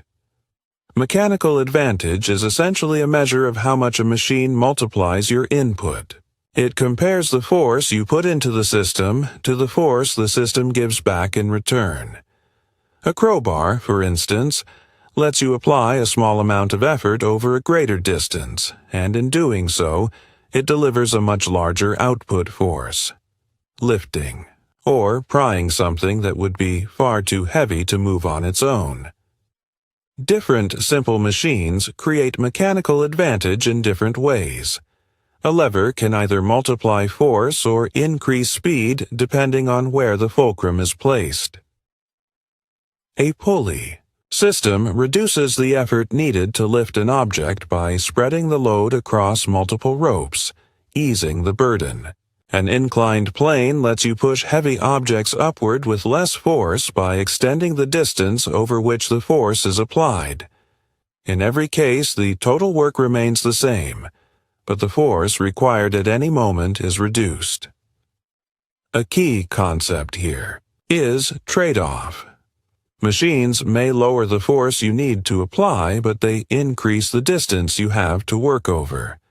A longer ramp takes less effort to ascend, but you'll have to walk farther. A pulley may have the required force, but you'll have to pull twice as much rope. Mechanical advantage is a cornerstone of engineering and design, enabling us to build cranes, gears, bicycles, and bridges, tools and systems that expand our physical limits. By understanding how to manipulate force through clever setups, engineers create machines that help us lift, cut, and move with minimal effort and maximum efficiency. But not all motion is about lifting or pushing. Some systems move back and forth, repeating in cycles that shape both nature and technology. To understand this rhythmic side of physics, we turn to the study of oscillations, a plucked guitar string, a swinging pendulum, the gentle ticking of a clock. These are all examples of oscillations, one of the most foundational and elegant forms of motion in physics. An oscillation is any repetitive back-and-forth movement around a central resting point known as the equilibrium position. This motion begins when an object is displaced from its equilibrium. As soon as it's moved, a restoring force acts to pull it back. But it doesn't stop there. Instead of returning and settling, the object overshoots, moving past the center in the opposite direction. This sets off a continuous rhythmic cycle of motion. A perfect example is a mass on a spring. Pull it down and release it, and the mass bounces up and down. The farther it is pulled, the stronger the spring pulls it back. This push and pull between displacement and restoring force drives oscillatory motion. Oscillations come in many forms. Mechanical oscillations include things like pendulums, tuning forks, and vibrating strings. Electromagnetic oscillations, such as those in alternating electrical currents, involve energy cycling between electric and magnetic fields. Even at the quantum level, particles exhibit oscillatory behaviors, shaping interactions at the smallest scales of matter. Two key properties define oscillations: period and frequency. The period is the time it takes to complete one full cycle, while frequency measures how many cycles occur each second. These values depend on factors like mass, stiffness, or length in mechanical systems, all of which influence how quickly and smoothly an object can oscillate. Oscillatory motion is everywhere, from the beating of a heart to the pulses of light and sound. It powers timekeeping devices, guides electrical signals, and underpins countless aspects of engineering and communication. By understanding oscillations, we gain insight into nature's repeating patterns, learning how to harness them for everything, from measuring time to transmitting sound and data. But oscillations don't just happen in place, they can also travel through space, creating waves that move energy across distances. To explore that, we move next into the world of waves. A pendulum swinging steadily, a mass bouncing up and down on a spring. These are classic examples of simple harmonic motion, SHM, one of the most elegant and predictable types of movement in physics. It's the motion that forms the heartbeat of waves, sound, light, and countless engineered systems. At its core, simple harmonic motion occurs when an object is repeatedly pulled back toward a central equilibrium point by restoring force that is directly proportional to its displacement. In simpler terms, the farther the object is from its rest position, the stronger the force pulling it back. This results in a smooth, rhythmic back-and-forth movement. Take a pendulum. When you displace it from its resting position, gravity pulls it back, but it doesn't stop at center. It swings past, slows, and reverses again, repeating in a consistent cycle. The same happens with a mass on a spring. The further it stretches, or compresses, the more force the spring applies to return it to center. This predictable pattern creates motion that's sinusoidal in nature, smooth, regular, and easy to model mathematically. SHM is defined by two key properties: period, the time it takes to complete one full cycle, and amplitude, the maximum distance, from the equilibrium point. The frequency of the motion, or how many cycles occur per second, is also central to understanding its behavior. These properties depend on factors like mass and stiffness in springs, or length and gravity in pendulums. What makes simple harmonic motion so powerful is its universality. It's not just seen in mechanical systems, but in the oscillations of atoms, electrical circuits, and even quantum systems. It's what allows musical instruments to produce sound, what governs the timing of clocks, and what underlies the vibrations of molecules. By mastering SHM, we gain a deeper understanding of how nature maintains rhythm and balance. It's a bridge between motion and waves, because when SHM travels through a medium, it becomes a wave. And that's where we go next. From individual motion to motion that spreads across space in waves. Drop a pebble into a still pond and watch as ripples spread outward. Though the water itself doesn't flow outward with the waves, the energy does. This is the essence of a wave. A disturbance that transfers energy through a medium or space. Without permanently moving the material it passes through. Waves are one of the most fundamental ways energy moves through the universe. Instead of carrying matter along, waves cause particles to oscillate, to move back and forth or up and down, passing energy through the system. These oscillations can occur in different directions, leading to two main types of waves: longitudinal and transverse. In longitudinal waves, the disturbance moves in the same direction as the wave, like sound traveling through air. In transverse waves, the disturbance moves perpendicular to the direction of the wave, like water ripples or light waves. Some waves, like mechanical waves, require a medium, air, water, or solid ground, to travel. Others, like electromagnetic waves, don't need a medium at all. They can move freely through the vacuum of space, carrying everything from sunlight to radio signals. Waves are defined by key properties: wavelength, the distance between two peaks; frequency, how many cycles occur per second; and amplitude, which reflects the energy carried by the wave. High-amplitude waves carry more energy, while high-frequency waves oscillate more rapidly. From the smallest atomic vibrations to massive ocean swells, waves govern how energy moves through the world. They are the foundation of sound, vision, communication, and even quantum mechanics. Everything from music and speech to X-rays and internet data relies on the wave concept to function. By understanding how waves operate, we unlock the ability to manipulate energy with precision, build advanced technologies, and interpret the deep rhythms of the universe. And to truly grasp wave behavior, we need to dive deeper into one of its defining characteristics: frequency. A hummingbird's wings blur as they flap. A high-pitched whistle slices through the air, and a deep drumbeat rumbles beneath your feet. These moments may feel completely different, but they all share a hidden rhythm: frequency.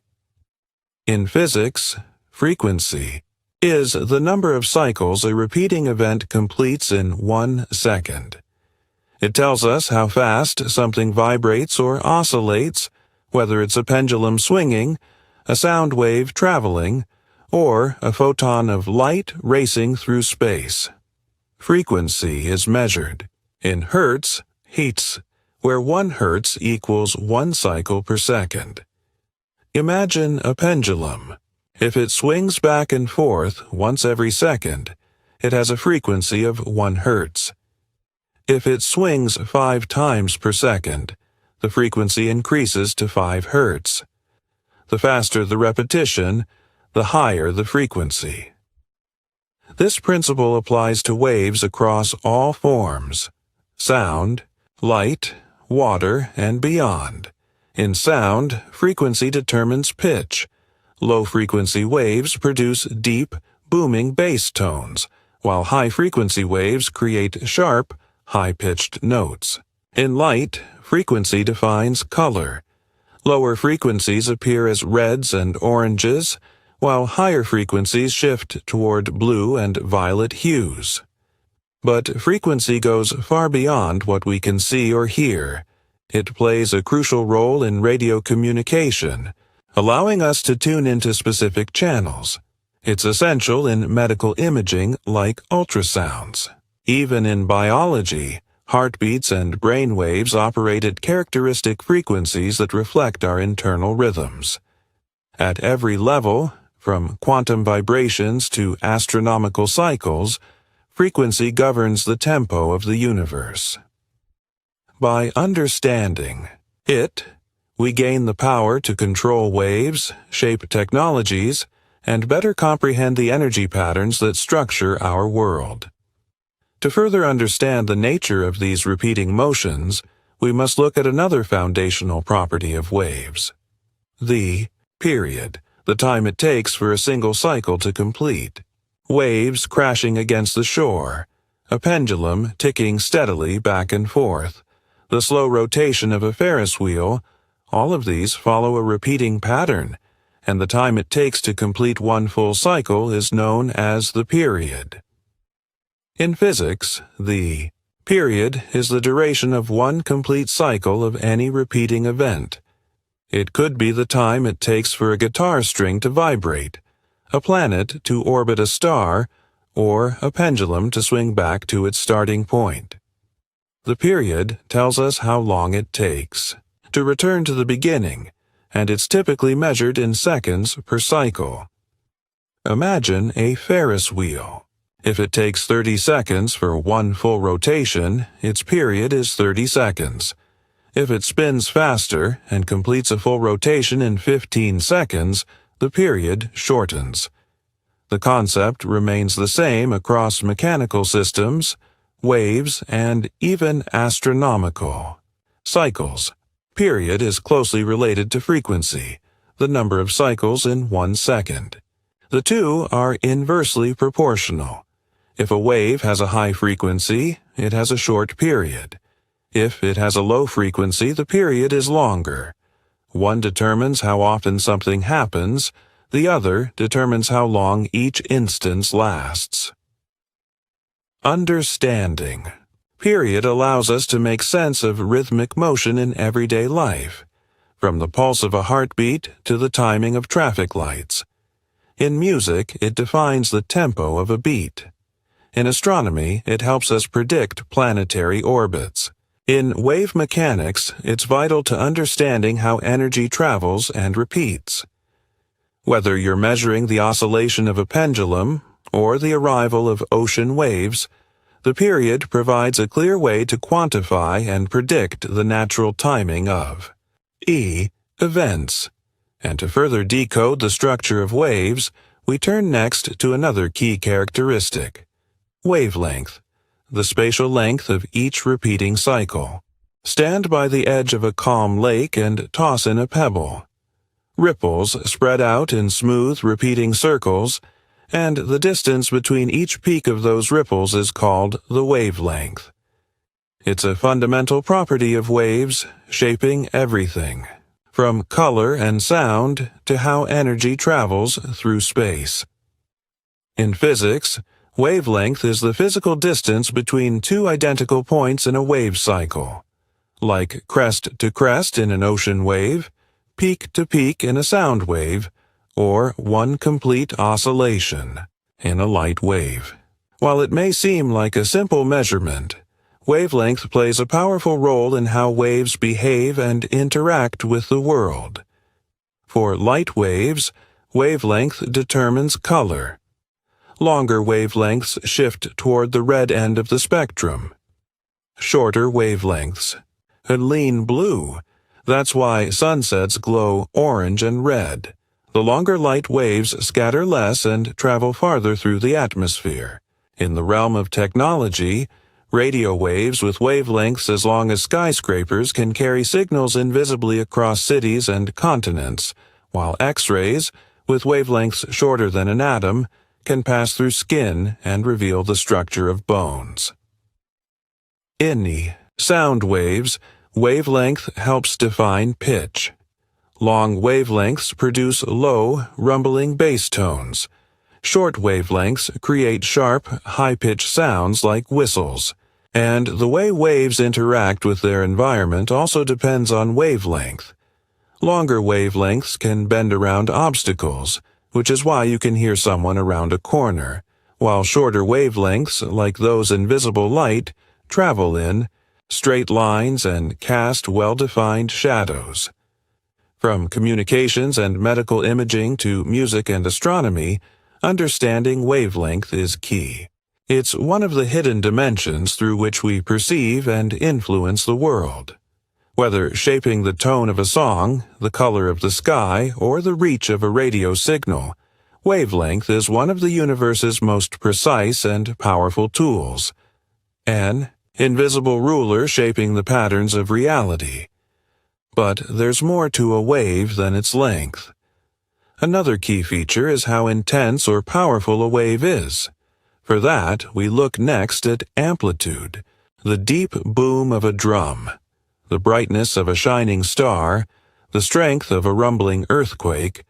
All of these are shaped by amplitude, the measure of a wave's intensity. Whether you're talking about sound, light, or motion, amplitude is what tells us how powerful a wave really is. In physics, amplitude refers to the maximum displacement from a wave's resting position, how far something moves from its equilibrium during a vibration. Think of a child on a swing. If they barely move, the amplitude is small. But if they soar high through the air, the amplitude is large. The bigger the swing, the greater the energy the system holds. For sound waves, amplitude controls volume. A whisper creates small vibrations resulting in a low amplitude and a quiet sound. A thunderclap, by contrast, sends large pressure waves through the air. Its amplitude is high, and so is its volume. In light waves, amplitude determines brightness. Dim candlelight has a lower amplitude than the piercing beam of a flashlight. In the world of seismic waves, amplitude determines how strongly the Earth shakes. A small tremor might be barely noticeable, while high-amplitude waves can topple buildings and reshape landscapes. The same principle applies to radio signals, where greater amplitude boosts signal strength, leading to clearer transmissions. Unlike frequency, which defines pitch or color, amplitude defines intensity. Two waves can vibrate at the same rate, but still carry vastly different amounts of energy if their amplitudes differ. It's this quality that determines whether a wave makes a subtle ripple or a dramatic impact. From gentle ripples in a pond to the fury of a supernova's blast, amplitude measures the energy that drives waves forward.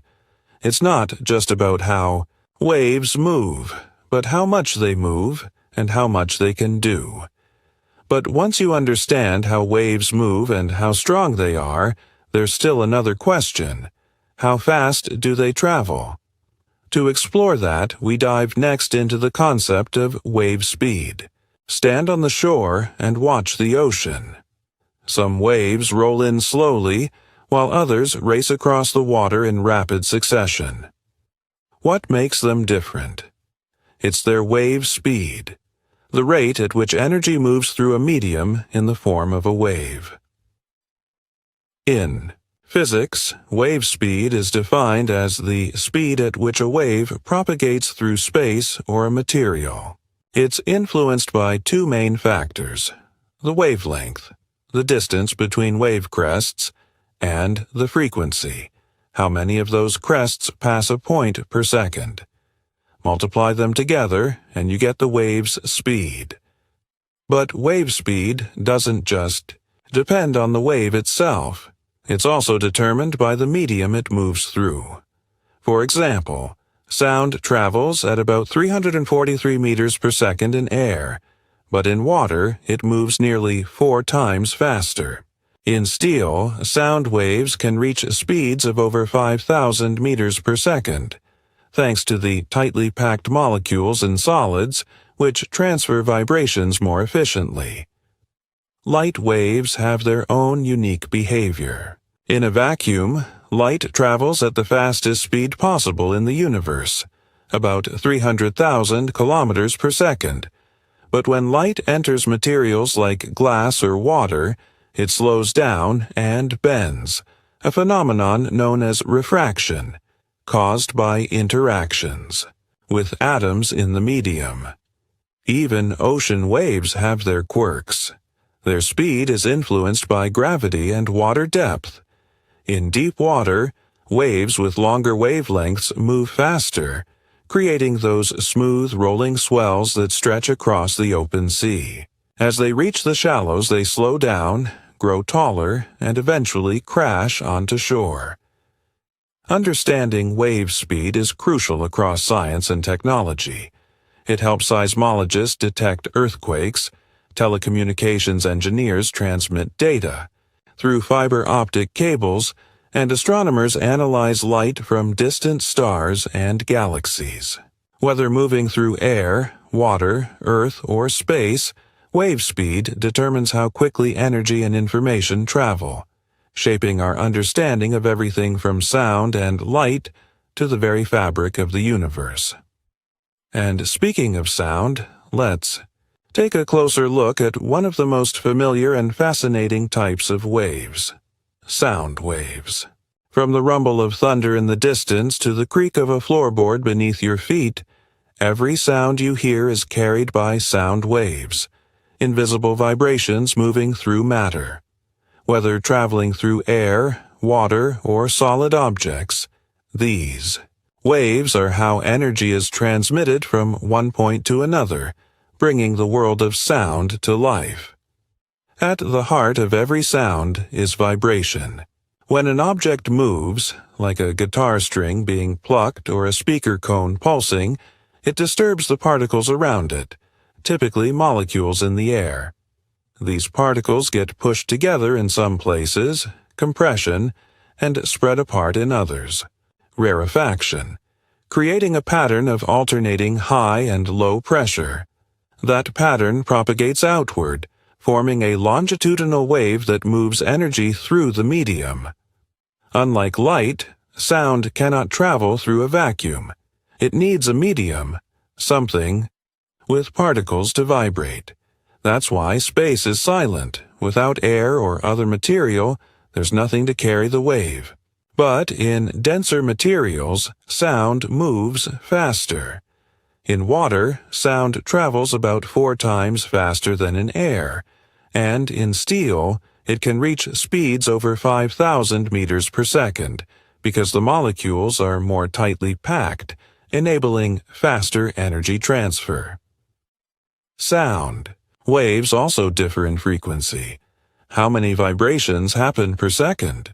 High-frequency sound waves produce high-pitched tones like a whistle, while low-frequency waves create deep, booming sounds like a bass drum. This full range of vibrations, from bass to treble, shapes the way we experience music, speech, and the world around us. Beyond human hearing, sound waves power technologies like ultrasound imaging, sonar navigation, and even earthquake detection. They let us communicate across distances, sense danger, and explore environments where light cannot reach. In every whisper, every note, every distant roar, sound waves are at work, translating vibration into sensation, turning motion into meaning, and filling the physical world with the language of energy. But sometimes, a sound doesn't just pass through, it grows stronger and more intense with each repetition. That phenomenon is called resonance, and it's where we're headed next. Give a swing a gentle push at just the right moment, and it soars higher with barely any effort. This simple act is a perfect illustration of resonance, a powerful and widespread phenomenon where an object or system vibrates with increasing intensity when exposed to periodic forces at its natural frequency. Every object has a natural frequency, a rate at which it prefers to vibrate when disturbed. When an external force matches that frequency, the object absorbs energy more efficiently, causing its oscillations to grow. Over time, even small, repeated forces can build up into large, powerful vibrations. We see resonance everywhere. In music, when a guitar string is plucked, the vibrations are transferred to the soundboard, which resonates at the same frequency and amplifies the sound. In wind instruments, columns of air resonate to produce clear musical notes. It's resonance that gives instruments their tone and richness. But resonance can also be destructive. One of the most infamous examples is the Tacoma Narrows Bridge collapse in 1940. Strong winds happened to match the bridge's natural frequency, causing it to twist and sway violently until it tore itself apart. This event dramatically demonstrated the importance of designing structures that can withstand unintended resonant forces. In electronics, resonance enables precise control.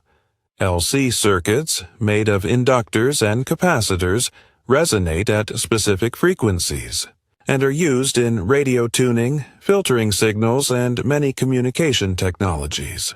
In medical imaging, magnetic resonance, used in MRI scans, allows scientists to manipulate atomic nuclei with pinpoint accuracy using frequencies that match their natural spin behavior. Whether amplifying a musical note, enhancing the power of a circuit, or bringing down a bridge, resonance shows how powerful timing and frequency can be. When vibrations align perfectly with a system's natural rhythm, the result isn't just motion, It's magnified motion, a surge of energy made possible by the harmony of forces. Now, let's shift from vibration to something more steady and fundamental: pressure, the force that acts across surfaces and shapes the behavior of fluids, structures, and even the air around us. Every time you step on the ground, inflate a balloon, or dive underwater, you're experiencing pressure, a force that acts silently but powerfully across nearly every part of the physical world. Whether in the air, water, or deep beneath the earth, pressure is everywhere, governing how fluids behave, how objects interact, and how forces are transmitted. At its core, pressure is the amount of force applied per unit area. Imagine pressing your finger into your palm. It feels gentle. Now, apply that same force with a needle. Suddenly, it stings. The reason? The same force is concentrated over a much smaller area, increasing the pressure dramatically. This simple principle explains why knives cut, why high heels sink into soft ground, and why bullets pierce metal. In fluids, pressure behaves in unique and powerful ways. Pascal's principle states that in a confined fluid, pressure is transmitted equally in all directions. This principle is what makes hydraulic systems so effective. Apply a small force at one end of a system, and it's distributed to lift or move heavy loads. Car brakes, airplane landing gear, and construction equipment all rely on this fluid-based balance of pressure. In gases, pressure comes from molecular motion. Air molecules are constantly zipping around, colliding with surfaces, and in doing so, exerting force. Pump more air into a tire and you increase the number of molecules and their collisions, raising the pressure inside. This is why overinflated tires feel so rigid, and why weather balloons expand as they rise into thinner air. Atmospheric pressure is another everyday influence. At sea level, the weight of the air above us presses down with considerable force. But as you climb a mountain, there's less air above you, and thus less pressure. This explains why sealed bags puff up on airplanes, and why it becomes harder to breathe at high altitudes. From weather systems and aerodynamics to engineering and biological functions, understanding pressure allows us to explain how fluids and gases behave under different conditions. It's one of the most essential concepts in physics, an invisible force with visible impact, shaping the environment we live in. To see how pressure behaves when fluids are at rest, we move next into the realm of fluid statics, where forces balance and stability defines the system. Step into a swimming pool and descend slowly. As you sink deeper, you begin to feel a growing pressure pressing in on you from all sides. This quiet, invisible force is the realm of fluid statics, the study of how fluids at rest behave, and the forces they exert, whether it's the weight of the ocean pressing down on a submarine, the buoyant force keeping a ship afloat, or the atmosphere resting gently on your shoulders. Fluid statics helps us understand the pressure and balance in fluids that aren't moving. One of the most important concepts in fluid statics is that pressure in a fluid increases with depth. This pressure acts in all directions, which is why when you're underwater, you feel it not just from above, but from the sides and below. It's also why dams are built thicker at the bottom. They must resist the increasing pressure from the water above. Interestingly, this pressure doesn't depend on the shape of the container. Only the depth, density of the fluid, and gravity matter. Another key principle is buoyancy, famously discovered by Archimedes. When an object is placed in a fluid, it experiences an upward force equal to the weight of the fluid it displaces. This is why a heavy steel ship can float.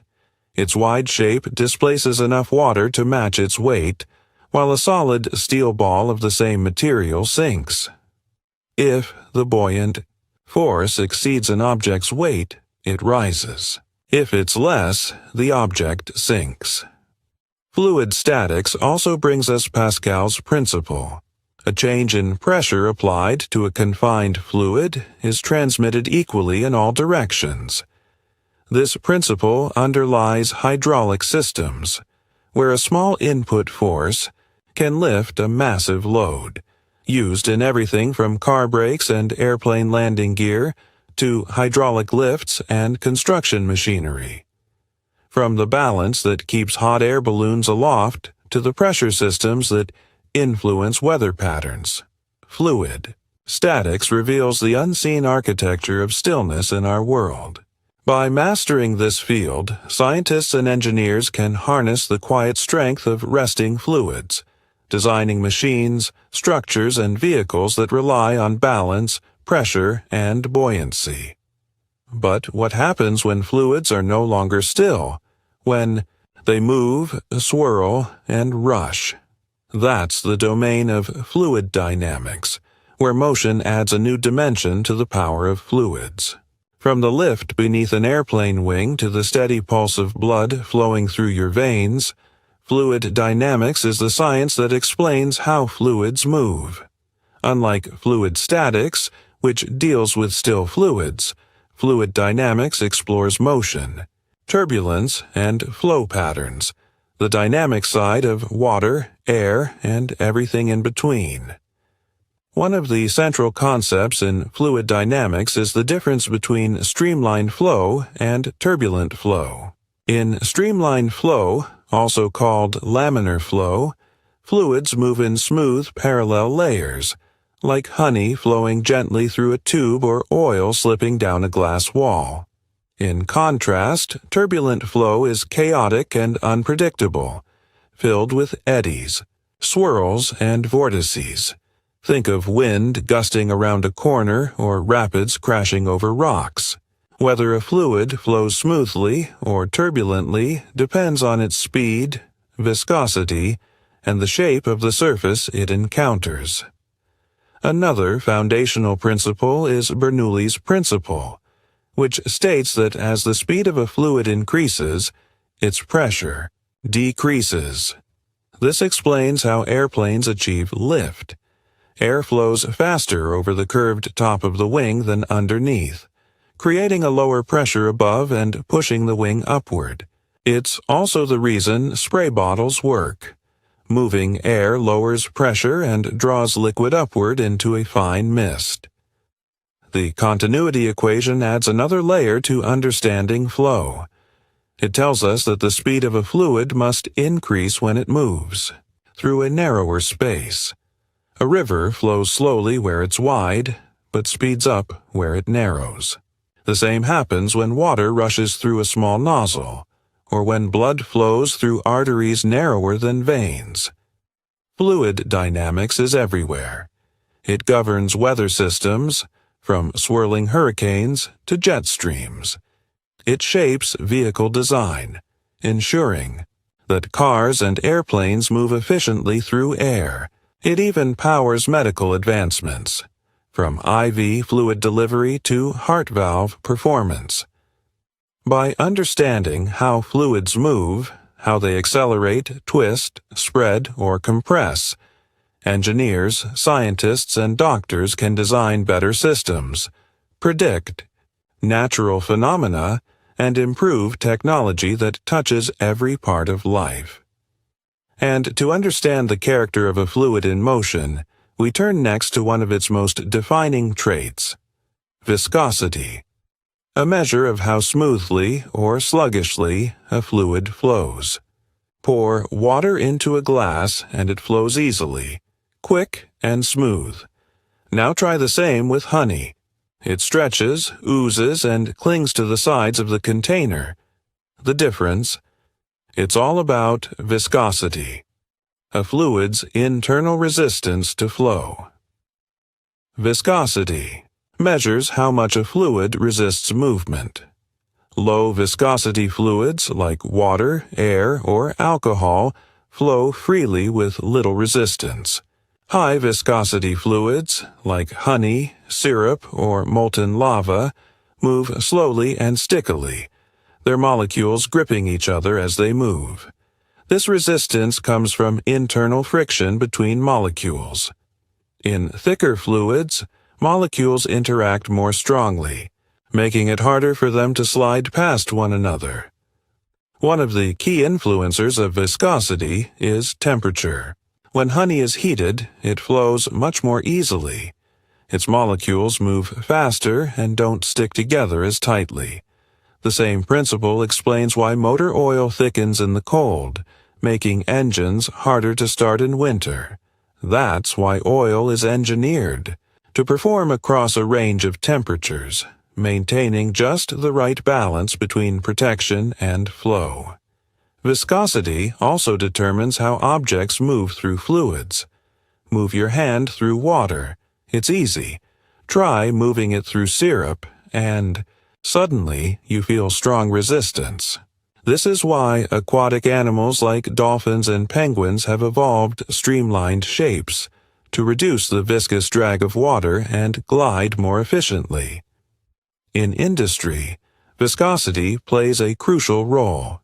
It affects how paint spreads, how ink prints, how medications are delivered, and how fuel flows through an engine. In the human body, even blood viscosity matters. It influences circulation, blood pressure, and how efficiently oxygen is delivered to tissues.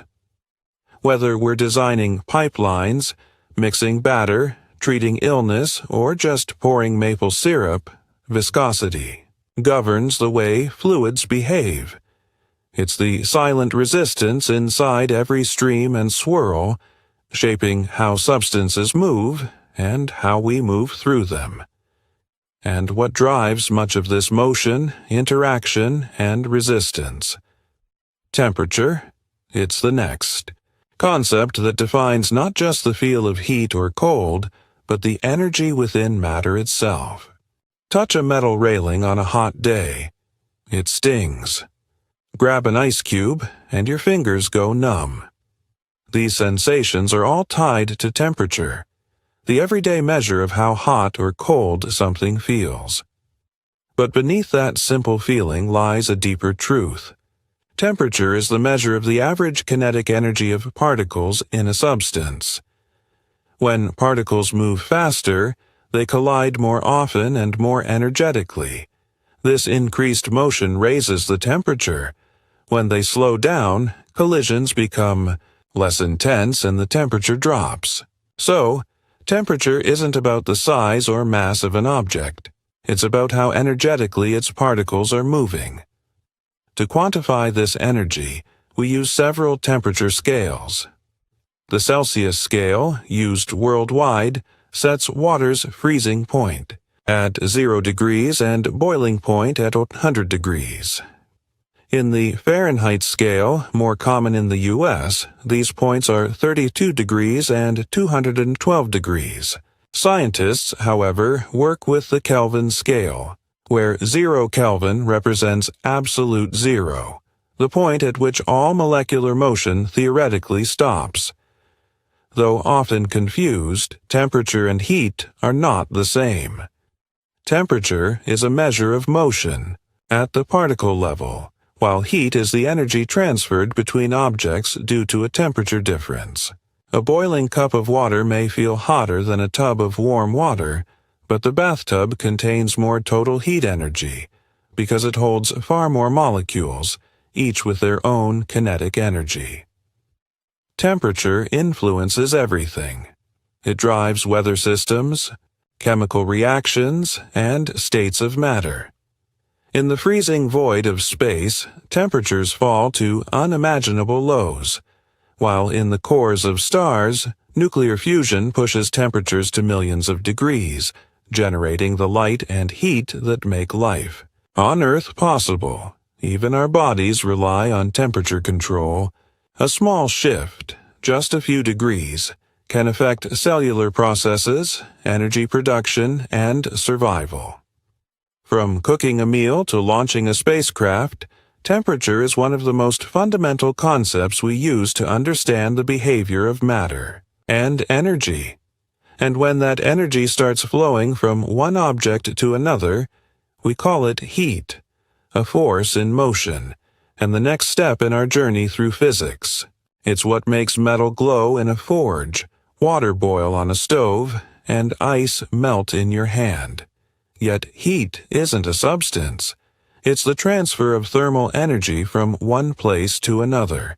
At the atomic level, everything is always in motion. The faster the atoms and molecules move, the more energy they carry. And when two objects come into contact, that energy flows from the hotter one to the cooler one. This transfer, what we call heat, can happen in three fundamental ways: conduction, convection, and radiation. Conduction is the simplest. It's heat transferred through direct contact. Touch a hot pan, and energy rushes from the metal into your skin. That happens because fast-moving particles in the pan collide with slower particles in your hand, sharing their energy. Materials like metals are excellent conductors because their atoms are tightly packed and allow energy to move easily through them. Convection occurs in fluids, liquids, and gases. As these materials heat up, warmer, less dense regions rise while cooler, denser regions sink. This creates a cycling flow of energy.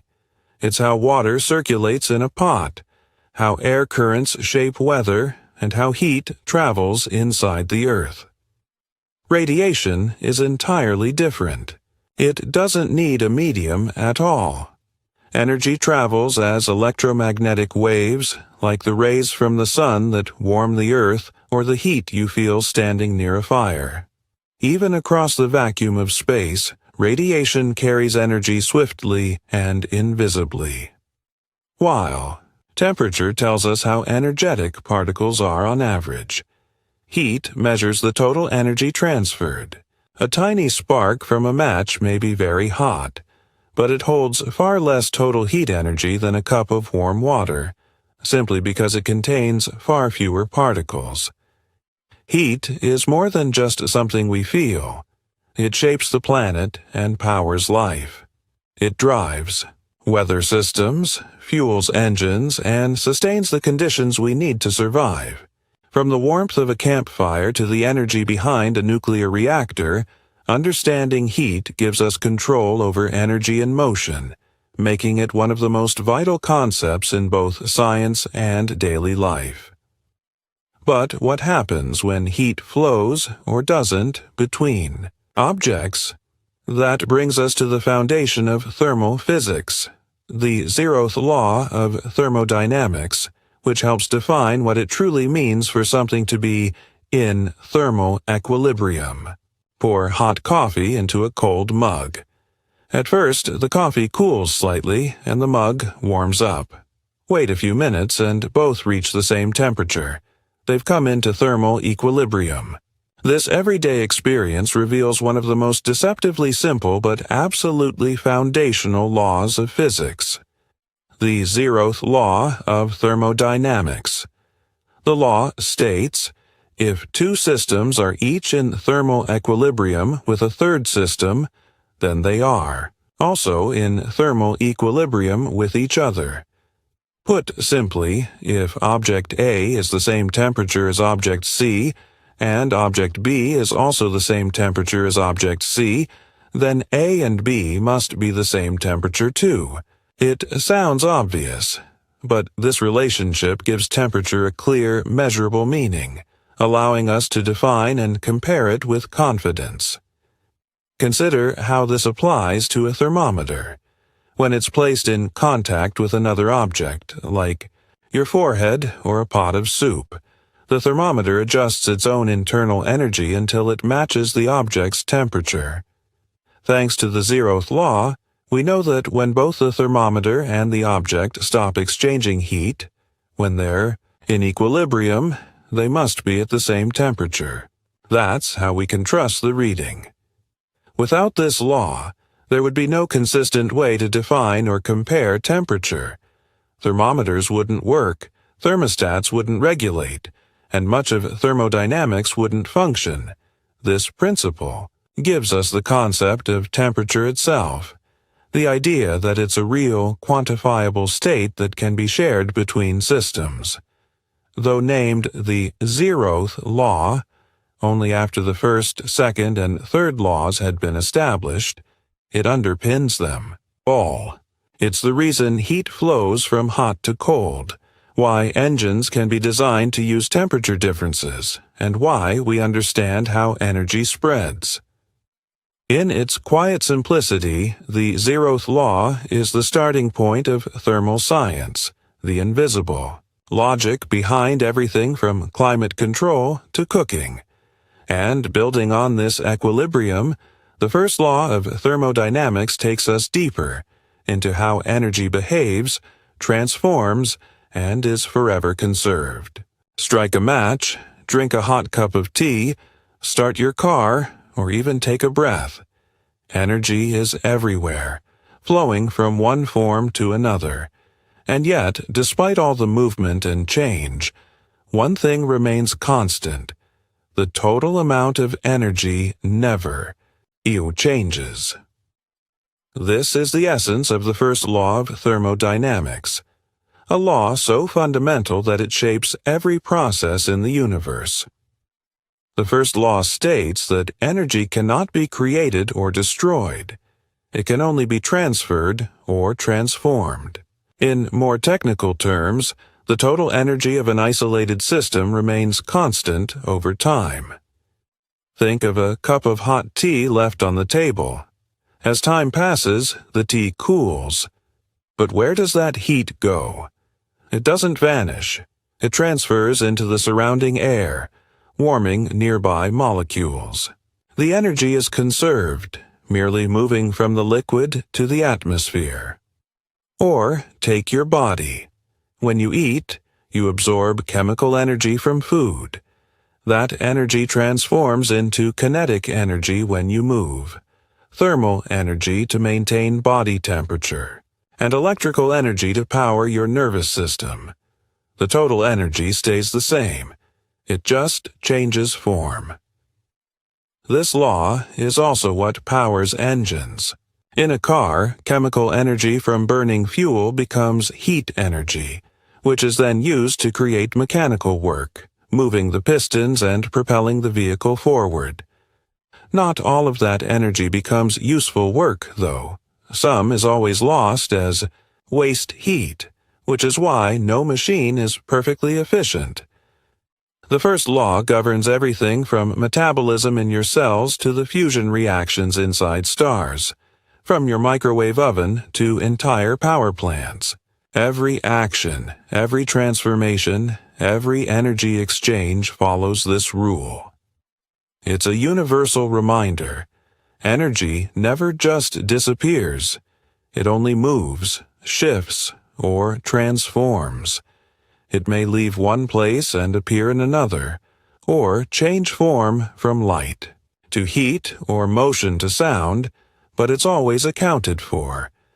And while the first law tells us energy is preserved, the second law of thermodynamics adds a powerful twist. It reveals the direction in which energy flows and the reason why disorder, or entropy, always increases. Ice melts, batteries drain, and hot coffee cools. Machines heat up and lose efficiency. Stars shine brilliantly and then fade. All of these natural events have something in common.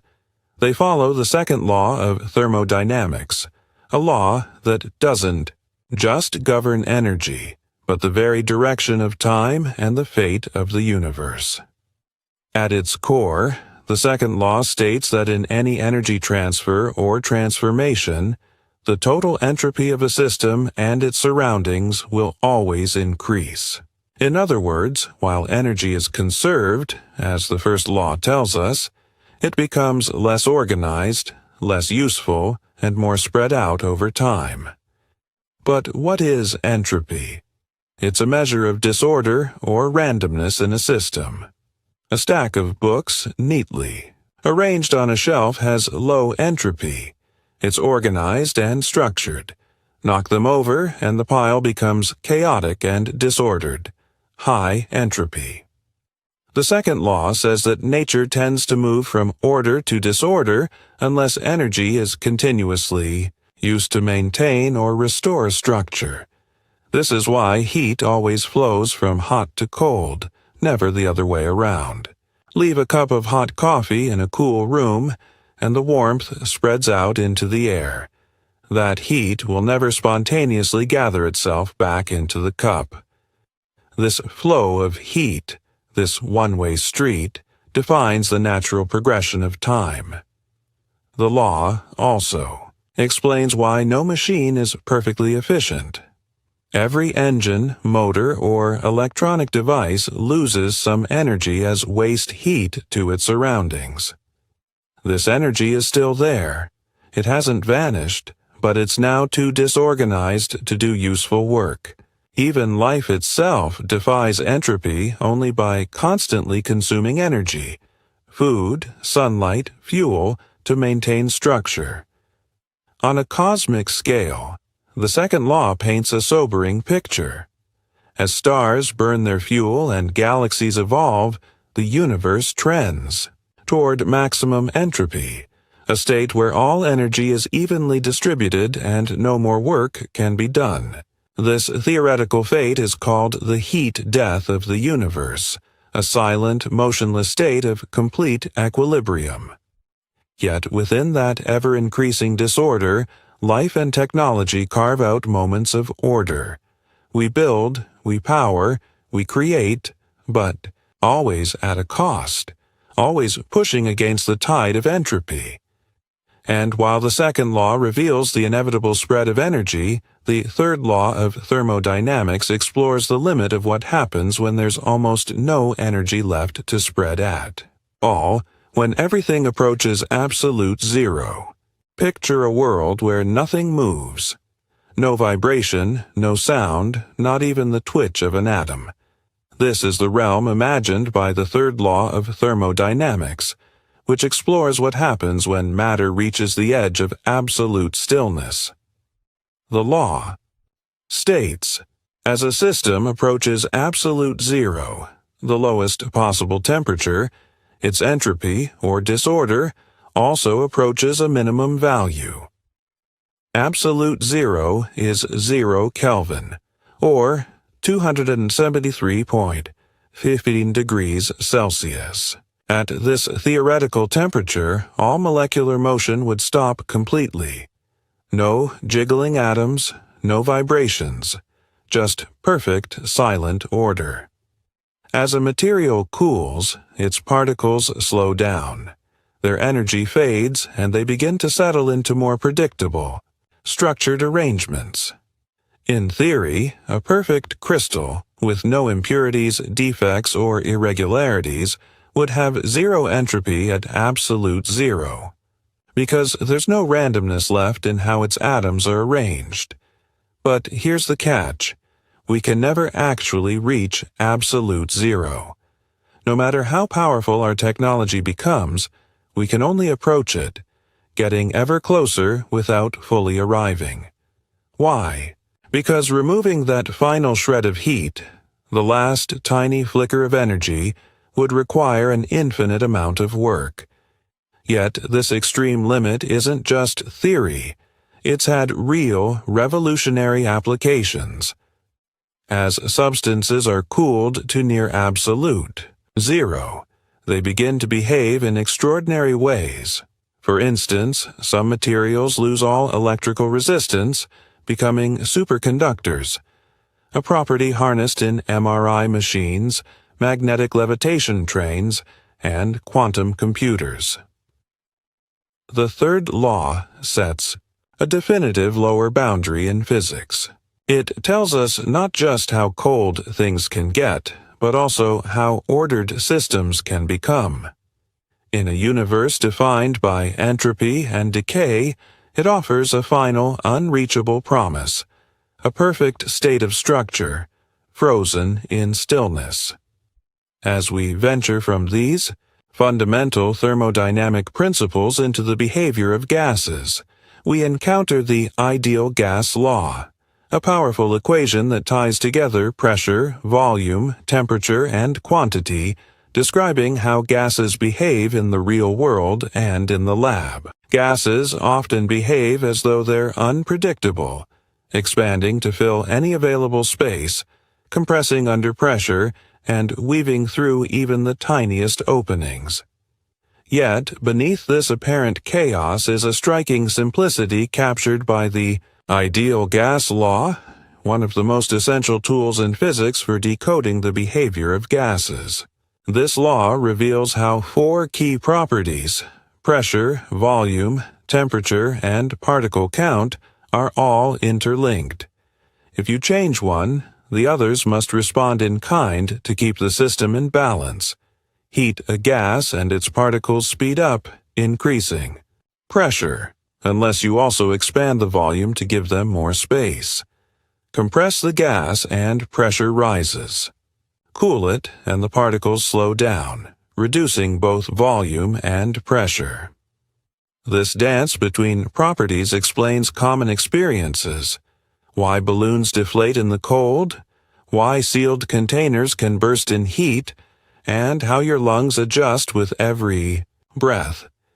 Represented mathematically as PV, Q, nRT, the ideal gas law expresses these relationships clearly. Pressure, P, multiplied by volume, V, equals the number of moles of gas, N, times a constant, R, and temperature, T, in Kelvin. While it assumes ideal conditions, such as gas particles that don't interact and occupy no volume, it still proves remarkably accurate for everyday scenarios, especially under standard temperature and pressure. Its applications span from car, engines and weather balloons to airplane cabin systems and medical devices. It even helps scientists model the behavior of gases in deep-sea environments and the vacuum of space. More than just an equation, the ideal gas law serves as a framework for revealing the hidden structure in the seemingly random world of gases. And to truly understand why this law works so well, we journey next into the microscopic world of the kinetic theory of gases, where motion, collisions, and molecular chaos become the key to the bigger picture. At first glance, a gas may seem like a formless floating cloud, but if we could zoom in to the molecular level, we'd witness a world of frantic motion. Countless invisible particles, atoms or molecules, rush in every direction, bouncing off each other and the walls of their container in an endless chaotic dance. This is the realm described by the kinetic theory of gases, a fundamental model that explains how gases behave by focusing on the constant motion of their particles. According to this theory, gas particles are in perpetual, random motion. They travel in straight lines until they collide, either with one another or with the surfaces around them. Each of these microscopic impacts exerts a force, and the collective effect of billions of such collisions is what we recognize as pressure. The faster and more frequent the collisions, the higher the pressure. And what controls this speed?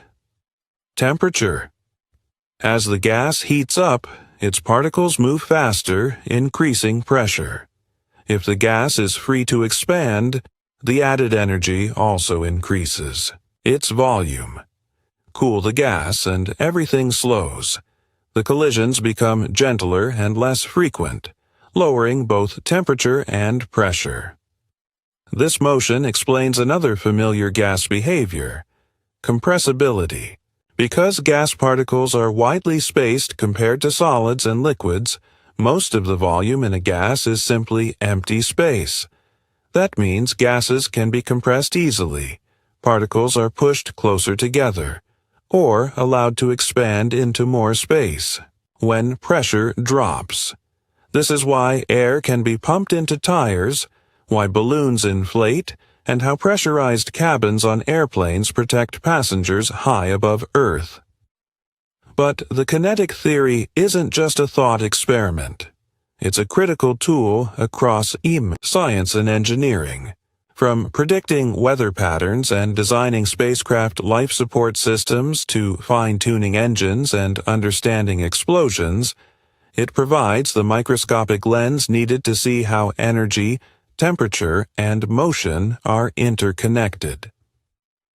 Through it, we learn that even in the apparent disorder of gases, there is a deep and predictable structure. Next, we turn to what happens when substances shift between states of matter, a process filled with mystery and transformation. Phase transitions. Ice melts, water boils, steam condenses. These everyday events are more than simple transformations. They are vivid expressions of one of the most important concepts in physics, phase transitions. At their core, phase transitions describe how matter shifts between solid, liquid, and gas states, all governed by temperature, pressure, and energy. But while the process may appear straightforward, what happens at the molecular level is a powerful demonstration of how energy drives change. Matter is made up of molecules in constant motion. In a solid, these molecules are tightly packed, vibrating in fixed positions within a rigid structure. Add heat, and they begin to vibrate more intensely. Eventually, they gain enough energy to break free from their fixed bonds, melting the solid into a liquid. In this new state, the molecules are more mobile, able to slide past one another while still held loosely together. As heat continues to rise, the molecules eventually gain enough energy to completely escape the liquid's surface, evaporating into a gas. In the opposite direction, removing energy causes a gas to cool and slow, with molecules clustering back into a liquid, condensation, or further into a rigid solid, freezing. But phase transitions don't stop there. Under extreme conditions, matter behaves in extraordinary ways. Plasma, the fourth state of matter, emerges when atoms are stripped of their electrons, leaving behind a soup of charged particles. This state is found in stars, lightning, and neon signs. On the other end of the energy spectrum lies the exotic Bose-Einstein condensate, where atoms near absolute zero slow down so much they begin to act as one single quantum entity, a phenomenon that challenges our classical understanding of matter entirely. Phase transitions aren't just scientific curiosities, they are everywhere. They drive weather patterns through the water cycle, enable technologies like refrigeration, and play a central role in metallurgy, materials science, and even quantum research. By studying these transitions, we gain insight into how energy, structure, and temperature interact to reshape matter itself, reminding us that every shift in form reveals a deeper story about the forces that govern our universe. Next, we move from these transformations into a new domain of physical behavior, the study of balance, support, and equilibrium. Statics. What keeps a towering skyscraper upright during a storm? How does a ladder lean against a wall without slipping? What holds a suspension bridge in place, gracefully suspended above a river? The answer lies in statics, a branch of physics dedicated to understanding forces in balance. It's the silent guardian of stability, ensuring that structures, objects, and systems remain at rest or move steadily without change. At the heart of statics is equilibrium. According to Newton's first law, an object will remain at rest, or in uniform motion, unless acted upon by an unbalanced force.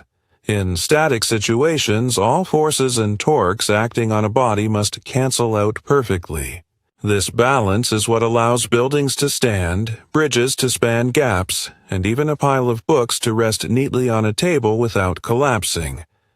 Statics considers two essential conditions for this balance: translational equilibrium and rotational. Equilibrium. Translational equilibrium occurs when all the forces acting on an object sum to zero, meaning there's no net movement in any direction.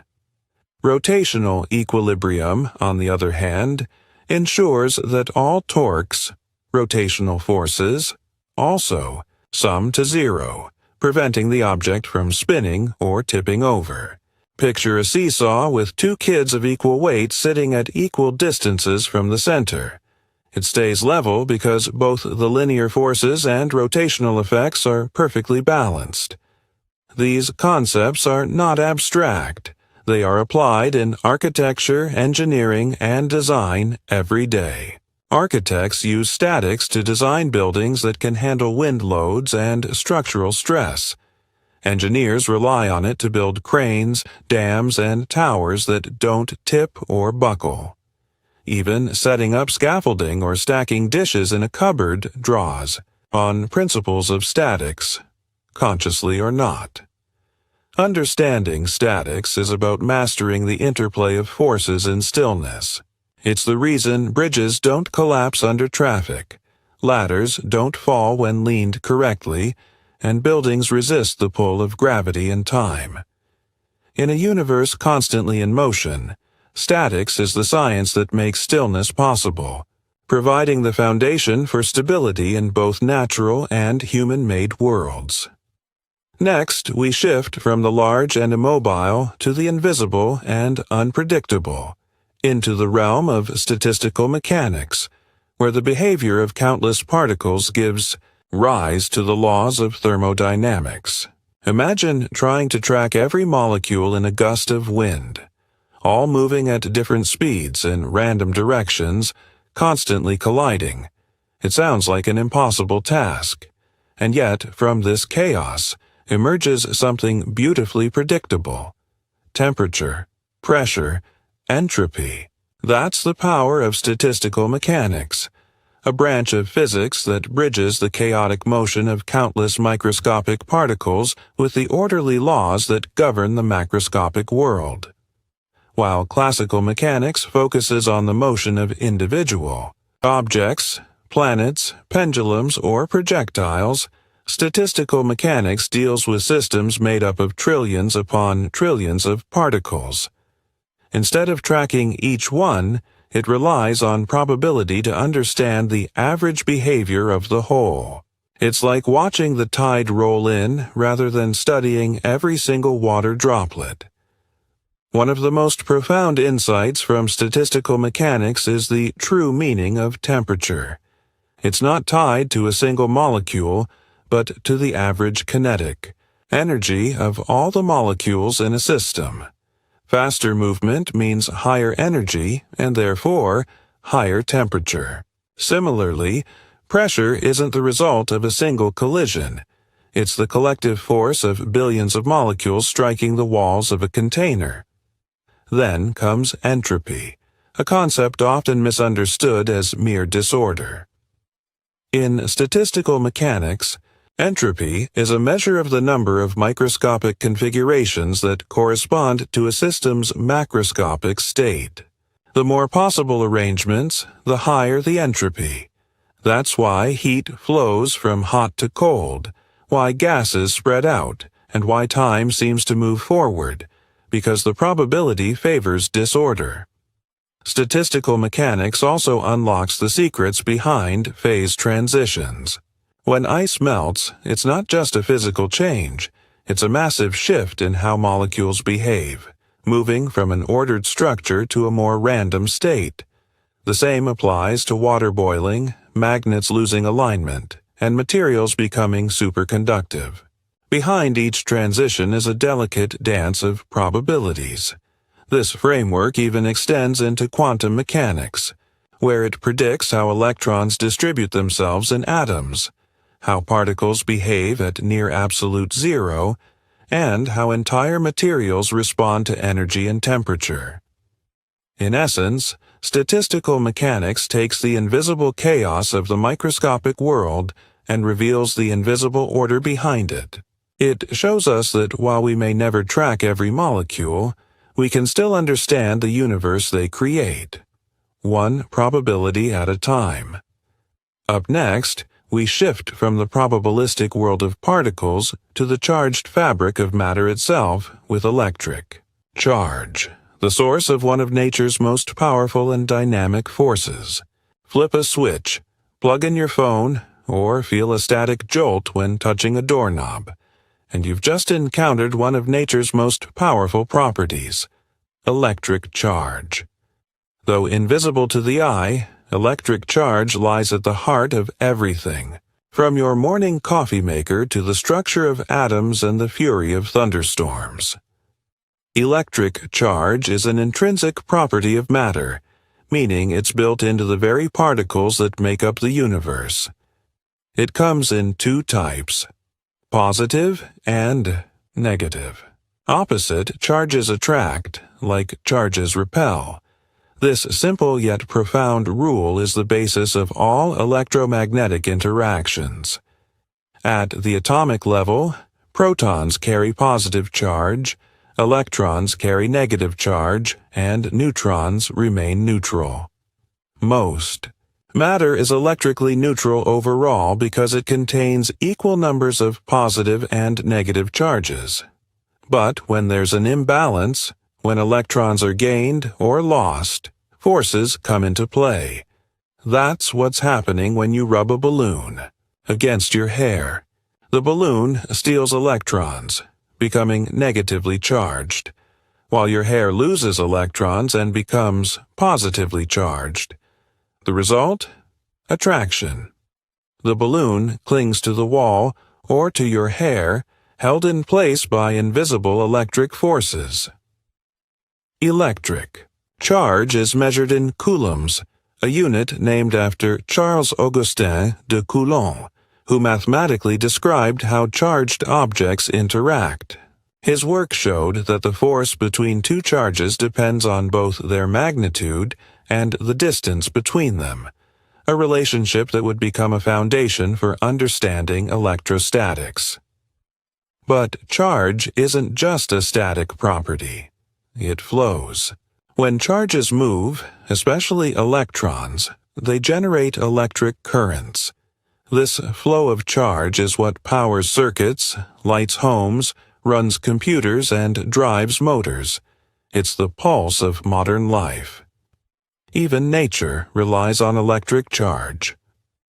Lightning is the dramatic discharge between regions of opposite charge in clouds and the ground. And inside your body, tiny electrical signals carried by charged ions allow your brain to communicate with your muscles and organs. Electric charge is more than just a scientific term. It's the invisible thread running through technology, chemistry, biology, and physics. It binds atoms, powers cities, and shapes the very structure of reality. And to understand how these charges influence one another at a distance, we now turn to a precise mathematical tool, Coulomb's law, a law that reveals the force behind every electric interaction. Every spark, every static shock, every charged particle in the universe follows one simple, powerful rule, Coulomb's law. Named after French physicist Charles-Augustin de Coulomb, this principle describes how electric charges interact with one another. Though the charges themselves are invisible, the forces they create can be felt, seen, and precisely calculated. At its core, Coulomb's law states that the force between two electric charges depends on two things: the amount of charge on each object and the distance between them. The greater the charge, the stronger the force. But the farther apart the charges are, the weaker the force becomes. Specifically, it decreases with the square of the distance. If you double the distance, the force becomes 4 times weaker. This inverse square relationship is also seen in gravity, showing just how deeply this pattern is woven into the laws of nature. To visualize it, imagine 2 small charged objects, like static-filled balloons. When held close together, they either repel or attract with noticeable strength. Move them apart, and that invisible tug or push quickly fades.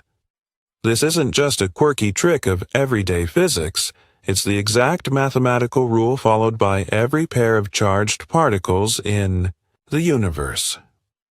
Coulomb's law doesn't just explain how objects like socks stick together after a tumble in the dryer. It lays the foundation for understanding atomic structure, showing why negatively charged electrons stay bound to positively charged nuclei. It explains how chemical bonds form, how ionized particles behave in plasma, and how capacitors store energy in circuits. The force described by Coulomb's law is a vector. It has both magnitude and direction. It can pull or push depending on the signs of the charges involved. Opposites attract, likes repel, and while gravity only attracts, electric force can do both, making it far more dynamic in how it shapes matter and motion. This law is essential in fields ranging from electronics and chemistry to astrophysics. Whether you're designing microchips, studying molecules, or modeling the plasma jets of distant galaxies, Coulomb's law gives you the blueprint to understand and predict electrostatic behavior with precision. It's not just about particles and equations. It's a reminder that hidden beneath every electric interaction is an elegant, invisible force, pulling the universe together or pushing it apart. And to truly understand how this force acts through space, we must now explore what it creates around every charge, the electric field. Imagine holding a balloon rubbed against your hair. You feel a faint tug, maybe even a spark, but the balloon never touches anything. That invisible pull is caused by something real and powerful, an electric field. An electric field is the invisible region of influence surrounding any object with an electric charge. It reaches across space, affecting other charges nearby without needing physical contact. Just as gravity pulls objects toward Earth without a rope or connection, electric fields exert forces between charges, silently, instantly, and predictably. Created. By every charged particle, the electric field extends outward like an unseen aura. A positive charge produces a field that pushes outward in all directions, while a negative charge pulls inward. If you place another charge within that field, it will feel a force. The direction and strength of this force depend on the electric field at that point and the nature of the charge placed within it. The closer you get to the source charge, the stronger the field becomes. Move farther away, and the field weakens with the square of the distance. To picture it, imagine placing a marble on a tilted surface. The marble rolls because of gravity, guided by the slope. Similarly, charges roll through electric fields, only instead of hills and valleys, the landscape is shaped by electric forces. Electric fields aren't just theoretical. They play out in real-world phenomena every second. Lightning bolts strike when electric fields between the clouds and ground grow strong enough to break down air molecules. Your phone's touchscreen works by detecting how your finger disturbs an electric field on the screen. Even your nervous system uses electric fields, tiny ones, to transmit signals between brain, muscles, and organs.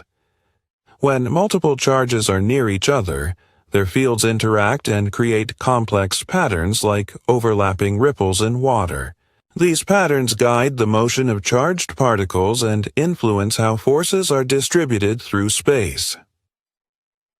Understanding electric fields gives us the power to manipulate electricity, build advanced technologies, and predict how charged particles behave, from the inner workings of atoms to the dynamics of solar flares. It's the backbone of electrostatics and one of the most important tools in physics, an unseen scaffold that shapes the behavior of the visible world. But what drives charges to move through these fields? What gives them the potential to act? To understand that, we must turn to the concept of electric potential, the hidden energy waiting to be unleashed. Electric potential is the silent architect behind every flicker of light, every spark, every surge of power. It's what makes charges move, what gives electric fields their power to do work, and what ultimately drives the entire flow of electricity. If an electric field is the landscape, then electric potential is the elevation, guiding charges like gravity guides falling water. At its essence, electric potential represents the amount of potential energy per unit charge at a specific point in space. The higher the potential, the more energy is available to a charge placed there. Just as a ball perched at the top of a hill has the capacity to roll downward due to gravity, a positive electric charge placed in a region of high potential has the capacity to move, falling through the electric field to a region of lower potential. To grasp this intuitively, think of a waterfall. Water at the top has more gravitational potential energy than at the bottom. When it falls, that energy turns into motion. In the same way, charges fall from high electric potential to low, and this movement generates electric current. The difference in electric potential between 2 points is what we call voltage. It's the push that powers your phone, your home, your city. When you plug in a device, you're tapping into this difference, allowing electrons to move through wires, lighting up screens, turning motors, and fueling computation. The higher the voltage, the greater the push on charges, and the more energy delivered per unit charge. Electric potential isn't limited to man-made systems. It governs natural phenomena too. Lightning occurs when the electric potential between a cloud and the ground becomes so large that it overcomes air's resistance, unleashing a dramatic transfer of energy. Inside your body, neurons use tiny voltage differences across membranes to send signals that control everything from thoughts to muscle movements. Understanding electric potential is crucial not just for using electricity, but for mastering how it flows. It's what powers circuits, ignites chemical reactions in batteries, and underpins every electronic device in our world. And when we want to store that energy, to save it for the perfect moment, we turn to capacitance. The next step in mastering electricity. Capacitance is the quiet power behind some of the most familiar technologies around us. Camera flashes, audio systems, electric cars, and even the memory in our computers. At its core, capacitance is the ability to store electric charge. But more than just storage, it's about storing energy efficiently and being ready to release it in an instant when needed. The device that brings this concept to life is the capacitor. Simple in design, a capacitor consists of two conductive plates separated by an insulating material called a dielectric. When connected to a voltage source, electrons build up on one plate, while the other loses electrons and becomes positively charged.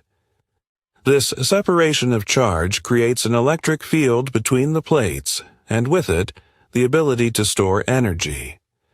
Picture it like a water tank with a flexible membrane in the middle. As water fills one side, the other side stretches outward. The tension in the membrane represents stored energy, waiting to be released when needed. In the case of a capacitor, that release is a sudden flow of electricity, a burst of power with precise control. How much a capacitor can hold, its capacitance, depends on a few factors: the size of the plates, the distance between them, and the nature of the dielectric. Larger plates mean more space to hold charge. Plates placed closer together intensify the electric field, increasing storage. And certain dielectric materials can significantly boost a capacitor's ability to store energy. Unlike batteries, which release energy slowly over time, capacitors charge and discharge almost instantly. This makes them perfect for handling quick energy spikes or drops. They're used to smooth out voltage in power supplies, filter noise in audio circuits, and deliver rapid energy in electric vehicles and camera flashes. In modern technology, capacitors are everywhere, managing energy with silent precision. They're the reason your speakers sound clean, your computer boots quickly, and your phone survives momentary power dips. To truly understand how electric circuits behave, how they resist, carry, and respond to electrical energy, we need one more tool: Ohm's law. It's the next piece in unlocking how current, voltage, and resistance come together to define the flow of electricity. Every time you flip a switch, charge your phone, or power on your laptop, you're witnessing one of the most essential forces in modern life: electric current. It's the steady stream of charged particles, usually electrons, moving through a conductor like copper wire. Just as water flows through pipes from high pressure to low pressure, electric current flows from high electric potential to low. What pushes this current? Voltage, the electrical pressure that drives charges forward. But there's always something that resists this motion: resistance. The interplay between these three, voltage, V, current, I, and resistance, R, is captured beautifully by Ohm's law, one of the most important relationships in physics. Ohm's law states current equals voltage divided by resistance. In other words, if you increase the voltage and keep resistance constant, more current flows. But if you increase the resistance while holding voltage steady, the current drops. Picture a water hose. Turn up the faucet, voltage, and more water, current flows. But if the hose gets pinched, resistance, less water gets through. Electricity works the same way. This simple law governs every circuit you encounter.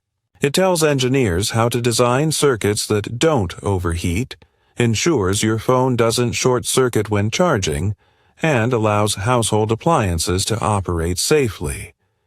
Resistors, for instance, are key components that intentionally reduce current, protecting sensitive electronics.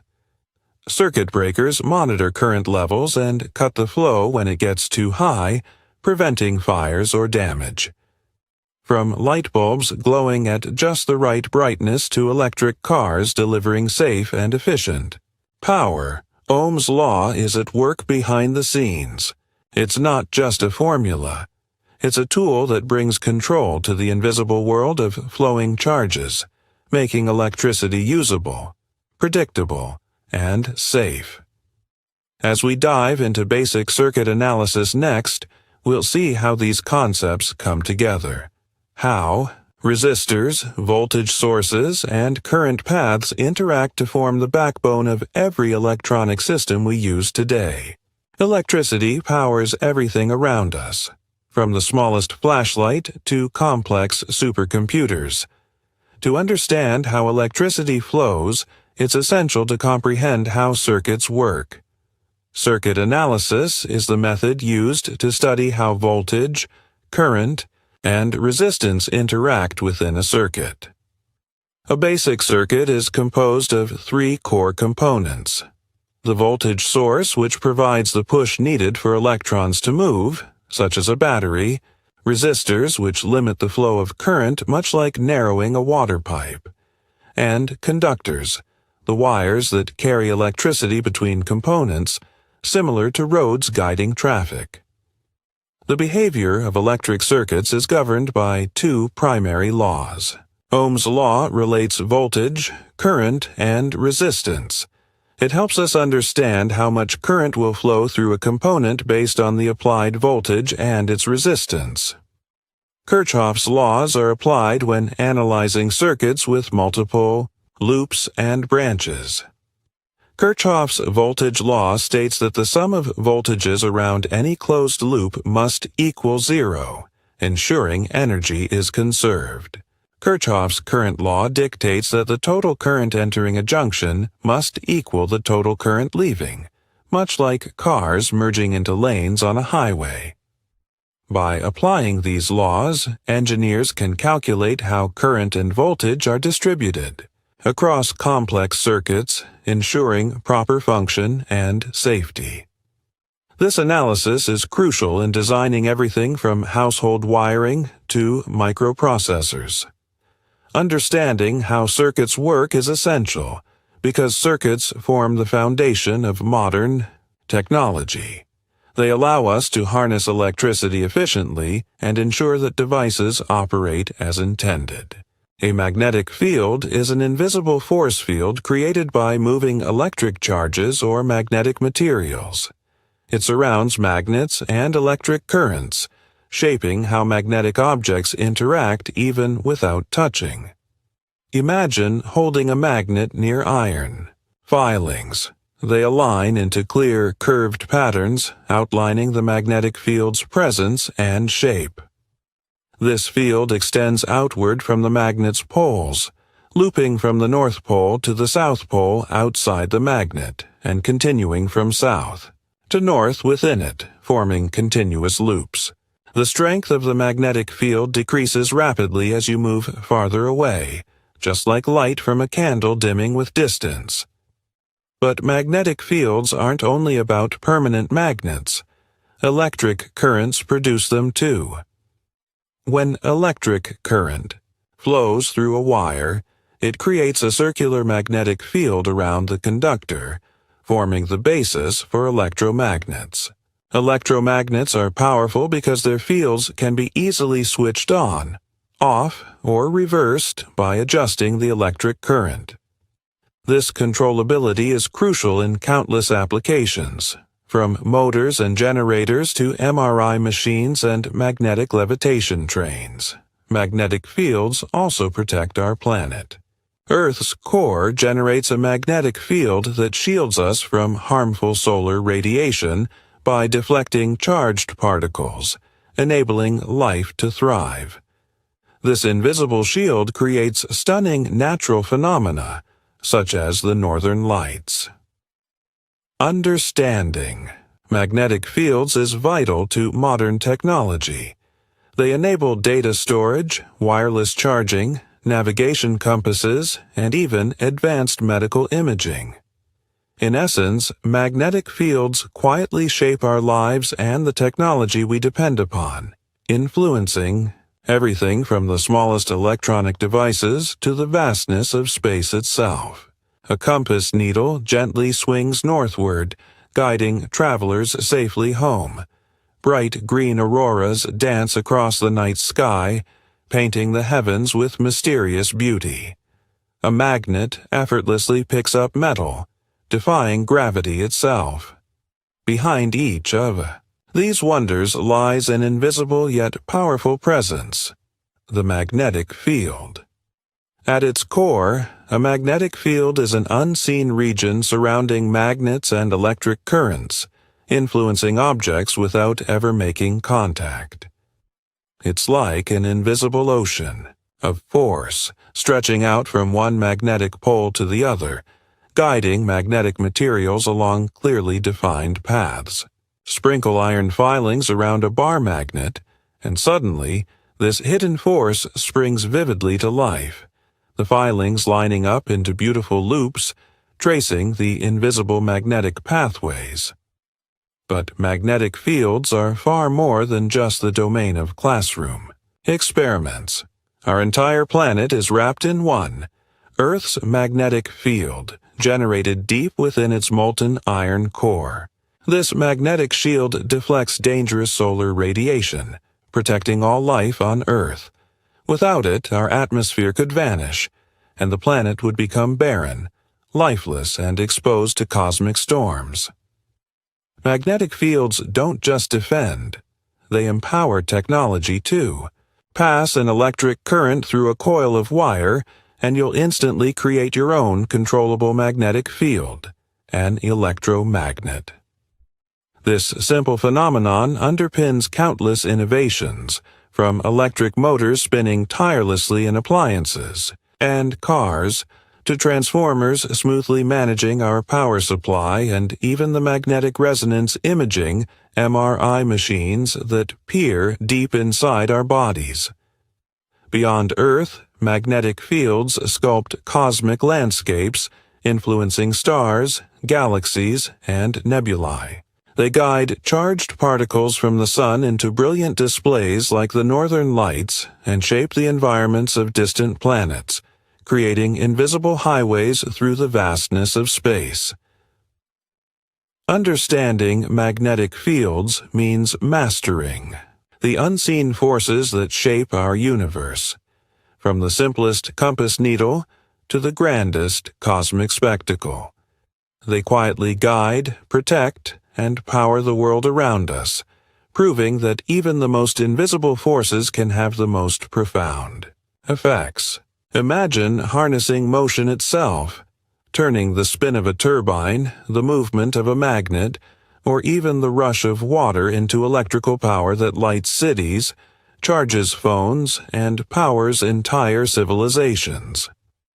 This astonishing transformation is, at the heart of electromagnetic induction, one of the greatest discoveries in physics. Electromagnetic induction occurs when a changing magnetic field generates an electric current in a conductor. Discovered in 1831 by Michael Faraday, this phenomenon revealed the incredible connection between electricity and magnetism. Faraday noticed something remarkable. Moving a magnet through a coil of wire caused a sudden flow of electricity. The key was not just the magnet or the wire, but the motion itself. A static magnet had no effect, but the instant it moved, electricity flowed. Picture a coil of wire resting quietly in a magnetic field. Nothing special happens. Now, swiftly move the magnet closer, and suddenly electrons within the wire spring to life, flowing in response to the changing magnetic field. This seemingly magical process is precisely described by Faraday's law, which states that the voltage induced in a circuit depends directly on how quickly the magnetic field changes and how many loops of wire it passes through. Faster motion, stronger magnetism, or more loops, all of these amplify the electricity generated. This simple yet powerful insight revolutionized technology. Generators at power plants rely on induction, spinning massive coils within magnetic fields to supply electricity to entire regions. Transformers, crucial to delivering electricity efficiently across vast distances, depend on this same principle, effortlessly adjusting voltage levels to match our needs. But electromagnetic induction is more than just a practical discovery. It's a gateway into understanding the profound relationship between electricity and magnetism. It's the principle behind nearly every modern convenience, from the humming turbines that power our homes to the intricate circuits that charge our phones. Faraday's discovery of induction forever changed how humanity uses energy, bridging motion, and electricity in ways he could scarcely have imagined. What if, centuries from now, we discover even deeper connections, new hidden forces waiting to be harnessed, inspired again by Faraday's timeless insight into the elegant interplay of electricity and magnetism,